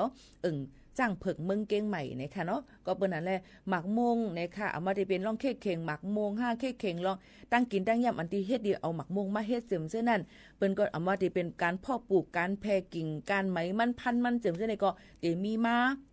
ในนั้นค่ะยอก็ยังส่งปันขายในเครือข่ายยังสมาร์ทฟาร์มเมอร์เนี่ยค่ะกลุ่มแม่วานตั้งเจดอนเก้งใหม่เทียงลูกก่อนเนี่ยค่ะนั้นก็เปิ้นนั่นแหละในเจดอนเก้งใหม่นั่นมีปืนตีผูกหมักมงเลยค่ะมีปืนตีผูกหมักมงนำเนี่ยในค่ะเนาะโฮมถึง 70,000 ให้กำเร็วในค่ะก้นเจ้าให้เจ้าสวนนั่นก็ได้มีอยู่10,000ปลายนั่นค่ะเนาะเจอพันอันผูกนำหรือเซเปิ้นนั่นเปิ้นห้องว่าน้ำดอกไม้สีทองโชคอนันต์จินหวงในค่ะมหาชนกจำชื่อหนังไหนค่ะทองคำแดงจักรพรรดิงาจ้างแหลงเขียวมรกตเขียวเสวยอันนี้เป็นเจอพันหมักมงค่ะเนาะพี่น้องเขาค่ะมันจำเปลี่ยนเป็นความไตแล้วค่ะเนาะก็เลยว่าจังไหนแก้วก็มีหลายๆอันค่ะเนาะกำนำอันที่ผูกหมักมงนำหรือเซเปิ้นมีตั้งหลายล่ะมีดีดังเวียงเก่งลาวมีเมืองเก่งลาวค่ะมีเมืองเป้ามีฝางแม่อ้ายเวียงแหงสันทรายชัยประการลอยหล่อแม่แตงจอมต้องแม่ริมเจ็มเจ้าในค่ะก็เปิ้นนั่นแหละในตี1และตี1ตีลินผูกซอบมันก็ได้แปลกเบิ่งแหลกลายกันกว่าที่ไหลผูกไหลเจอพันจึงหือก็เปิ้นก็ได้ผูกนำไกนั้นซึ่งหนังไหนค่ะเนาะอันนี้ก็เอามาฝากตอนถึงพี่น้องเขาเยอะก็มันก็ยุ่มยามาพี่น้องเขาก็ได้ไล่เฮ็ดสวนหมักมงกันอยู่ในนั้นค่ะหมักมงปีนี้เรียกว่ากินเหลืองค่ะมีคนพี่น้อง FC ผู้ยินถ่อมเฮาค่ะส่งมาปันตั้งนำตั้งหลายนะคะย่ำไปมีคนอันอยู่สวนหมักลิ้นจีค่ะนะแต่เหลียวในใครกินหมักลิ้นจีอยู่เพราะว่าผู้เลยพาอยู่สวนหมักลิ้นจีเนี่ยก็ตักมาอีกอ่อนนึงในค่ะนะยิ่งบัวขาวนุ่นใครกินเต้ค่ะเนี่ยอ๋อค่ะนี่ก็มาฝากปันนี่ก็เป็นรองการผูกซอมหมักข้าวเต้าน้ำตีเลยสีอ่ำว่าเนี่ยนั่นค่ะพี่น้องเขาค่ะตีเลยสีอ่ำว่าเพราะว่าตีลินผูกซ้อมเฮาคานั้นมันหลีเฮาก็ได้ผูกอันนั้นด้วยการนาลินผูกซ้อมเฮาคานั้นอย่าไปให้มันแข็งอย่าไปให้มันเปลี่ยนในเฮาหลีเลยเปลี่ยนปลายแลกลายนาลินเฮาคาหนังคือมันปอดเตลินนั่นค่ะหนังคือมันปอดหนังลินเฮาคามันปอดเตลีหมักเขาเต้านำเอาเนาะค่ะผูกนั่นก็เตหมักลึงขึ้นโป้งมาจึงหนังในค่ะเนาะเอาค่ะอุบโอต้องตักจ้อมกันที่ในค่ะเนาะมาตัวในค่ะคำหลู่ลาดว่าอยู่อย่างในเทสเต้เนี่ยค่ะโท ทอมอยู่กูวันค่ะตั้งไหลค่ะไหนมีอิงเกลิดป้ายค่ะเนาะอ๋อค่ะยินชมขอบใจใหญ่นำค่ะกูก้นค่ะย่อก็ได้มีแทงตั้งเลยเฮาค่ะมาโดยดังแอปเฮิ่นลำกันก่อนในค่ะเนาะมีเผอพองเลยค่ะผมชมรับตอนกูก็ค่ะอยู่สีบัวเงินเก้งใหม่ทอมอยู่ค่ะในค่ะยินชมขอบใจกูก็ค่ะอยู่เก้งใหม่ทอมอยู่ค่ะทอมอยู่หางดงค่ะคุณชมพู่ค่ะยินชมค่ะอยู่ลำปางทอมอยู่ค่ะมาด้วยเทียงมีติเลยเทียงค่ะอยู่เก้งใหม่ทอมอยู่ค่ะผมชมรับตอนอยู่เก้งใหม่สีฮับทอมอยู่ค่ะในค่ะกูก้นค่ะเนาะใครกินหมักทุเรียนไหนค่ะใครกินหมักทุเรียนเหตุการณ์เซทอมอยู่ค่ะยินจมค่ะยินจมกูก็ค่ะนะอ่อนกันหรือเจอทอมด้วยเพ่งความวานหูถูกเจอกันอิดอ่อนนึงค่ะนะปอไม่ปีน้องๆเฮาเขาค่ะสืบมาถ่อมจ้อมกันเพ่งความหวานหูถูกใจกันกว่าค่ะเนาะ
ยินถ่อมเพียงความนางเข็มคำห้องไว้ค่ะนะ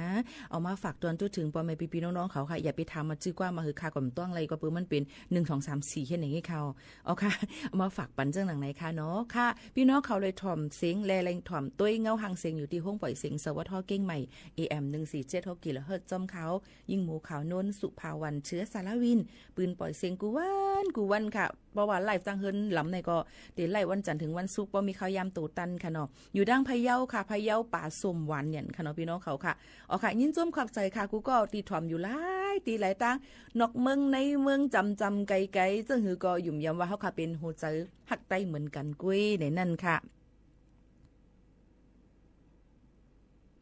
มันก็เตรียมอีหยังมากค่ะก่อมไปปองใจค่ะเนาะยินจ้มขอบใจค่ะจึงหือก็ลีค่ะข่ำป่องใจก็ค่ะได้ป่องว่ามีค่ะป่องใจในค่ะเนาะมีตั้งเลยค่ะอยู่ไว้ที่ห้องปล่อยเสียงเก้งใหม่ AM 147 กิโลเฮิรตซ์อองตี49เซนตั้งประชาสัมพันธ์จ้างการเวงเก้งใหม่50100ในค่ะหมายโฟนกับสืบ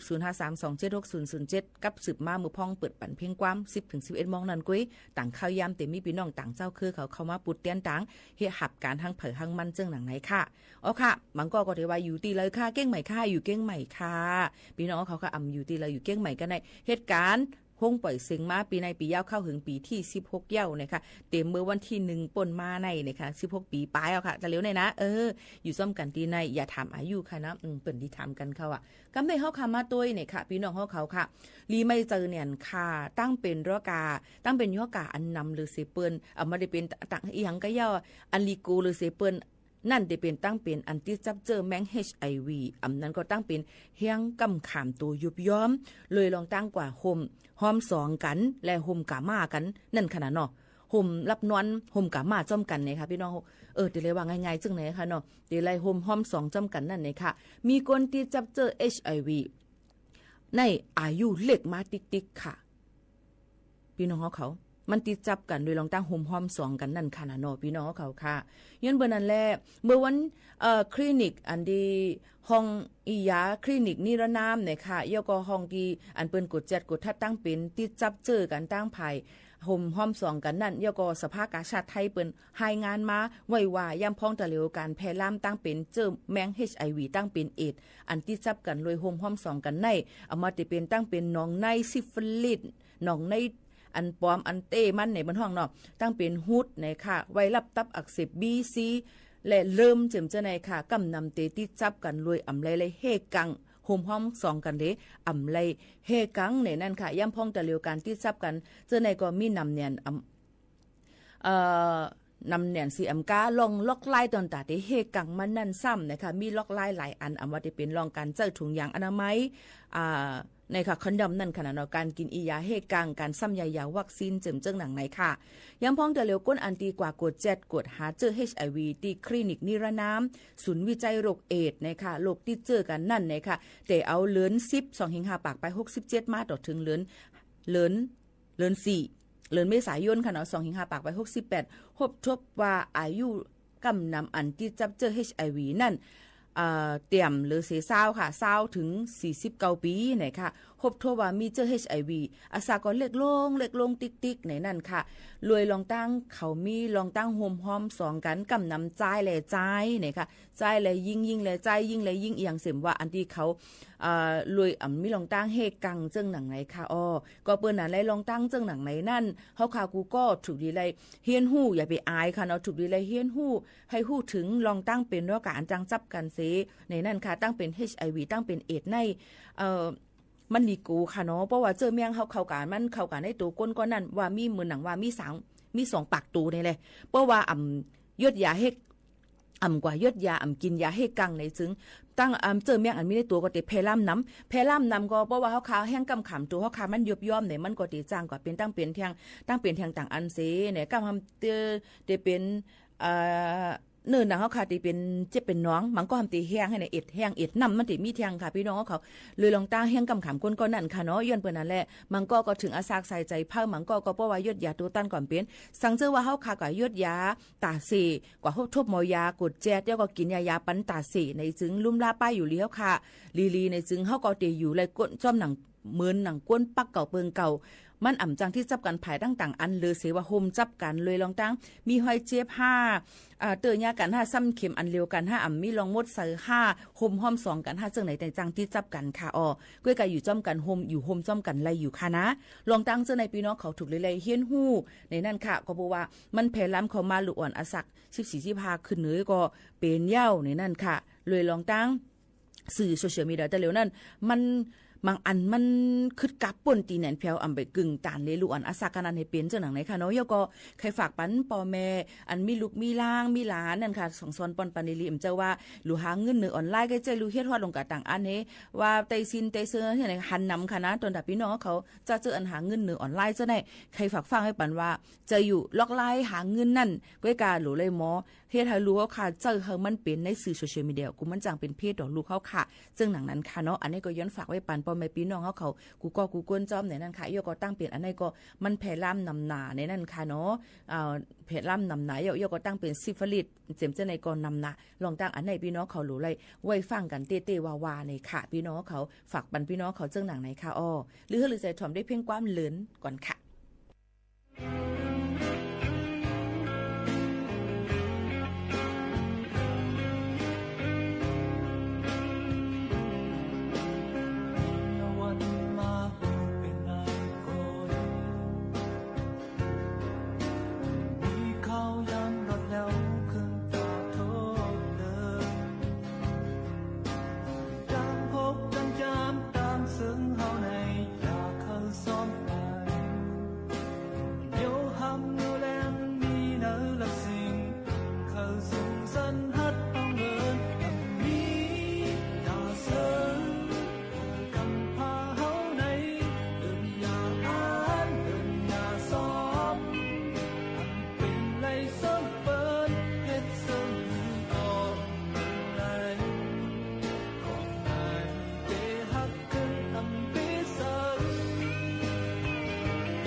อ๋อค่ะปอแม่ปีๆน้องๆเฮาเขาค่ะเหมือนในก็เลยลาดข่าวเงากว่าแล้วก็ถ่อมเพ่งกว้างกว่าตั้งนำตั้งหลายยุ่มยามมาดี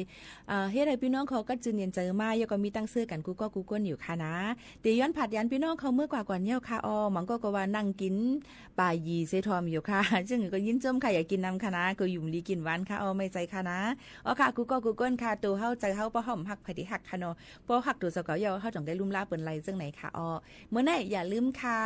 ยุ่มบันเที่ยงเจอตัวเจ้าเก่าแล้วก็อ่อนกันคัดเจอเครื่องปองให้สั่งนากันให้ขึ้นเนี่ยต้นกันกูก็กูก้นค่ะข้าวหมูข้าวนุ่นผัดยันมื้อก่อนค่ะยินจมขอบใจกูก็ค่ะเหมือซุงค่ะ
สถานีวิทยุกระจายเสียงแห่งประเทศไทยและเครือข่ายทั่วประเทศเสนอข่าวต้นชั่วโมงรู้เร็วรู้จริงเกาะติดทุกสถานการณ์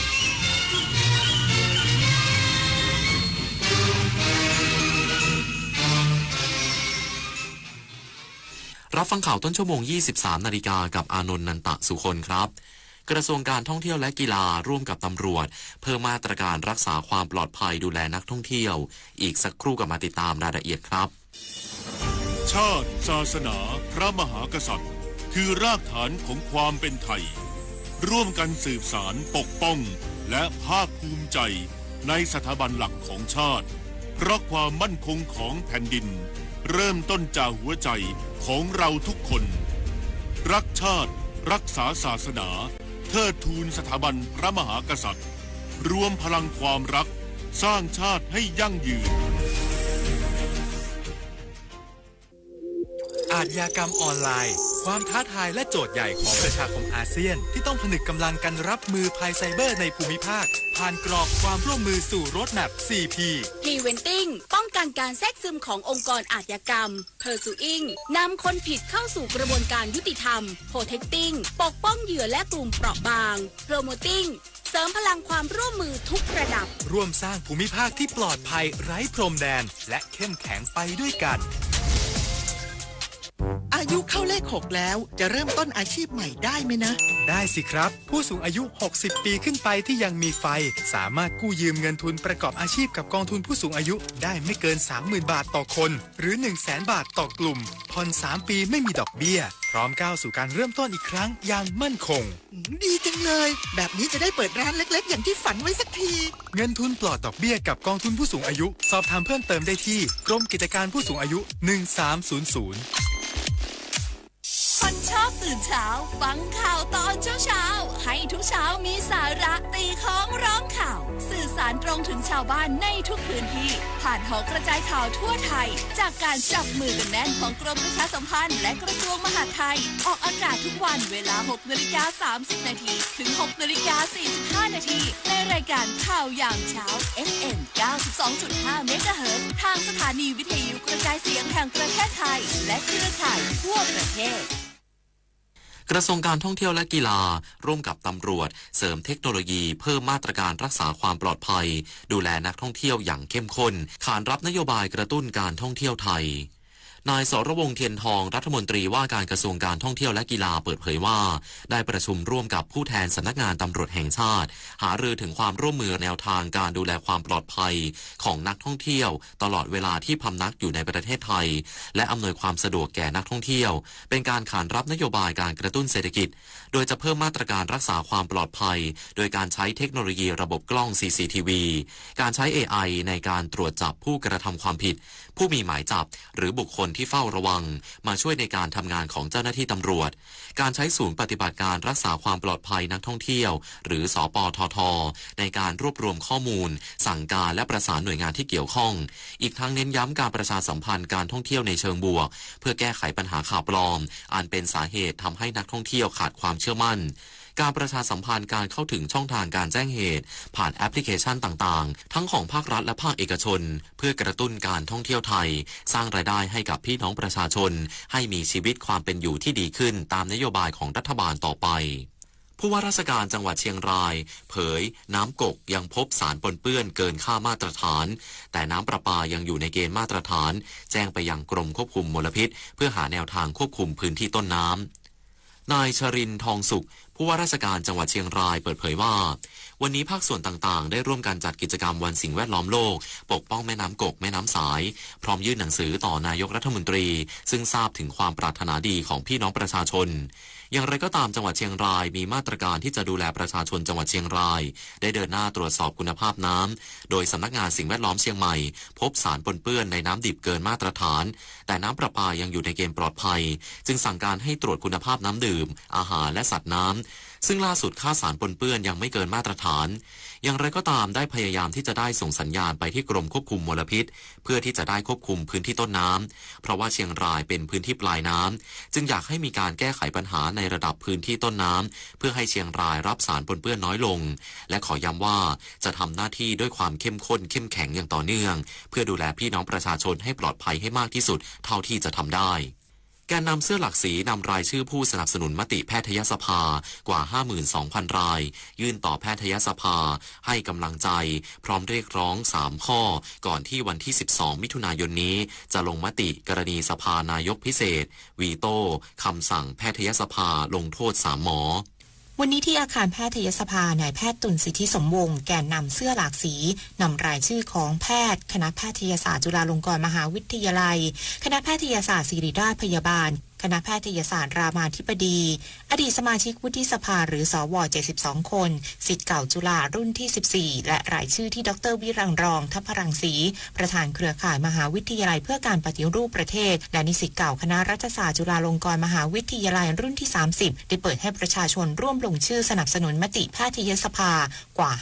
52,300 คนมายื่นต่อแพทยสภาเพื่อเป็นกำลังใจก่อนที่วันที่12มิถุนายนนี้จะมีการประชุมเพื่อลงมติกรณีที่นายสมศักดิ์เทพสุทินรัฐมนตรีว่าการกระทรวงสาธารณสุขในฐานะสภานายกพิเศษแห่งแพทยสภามีการวีโต้คำสั่งแพทยสภาพร้อมเสนอ3ข้อเรียกร้องคือให้กรรมการทุกท่านเข้าร่วมประชุมครบโดยไม่มอบหมายให้ผู้อื่นแทนขอให้ไม่มีการงดออกเสียงและให้ลงมติลงโทษแพทย์ทั้ง3คนตามมติเดิมเมื่อวันที่8พฤษภาคม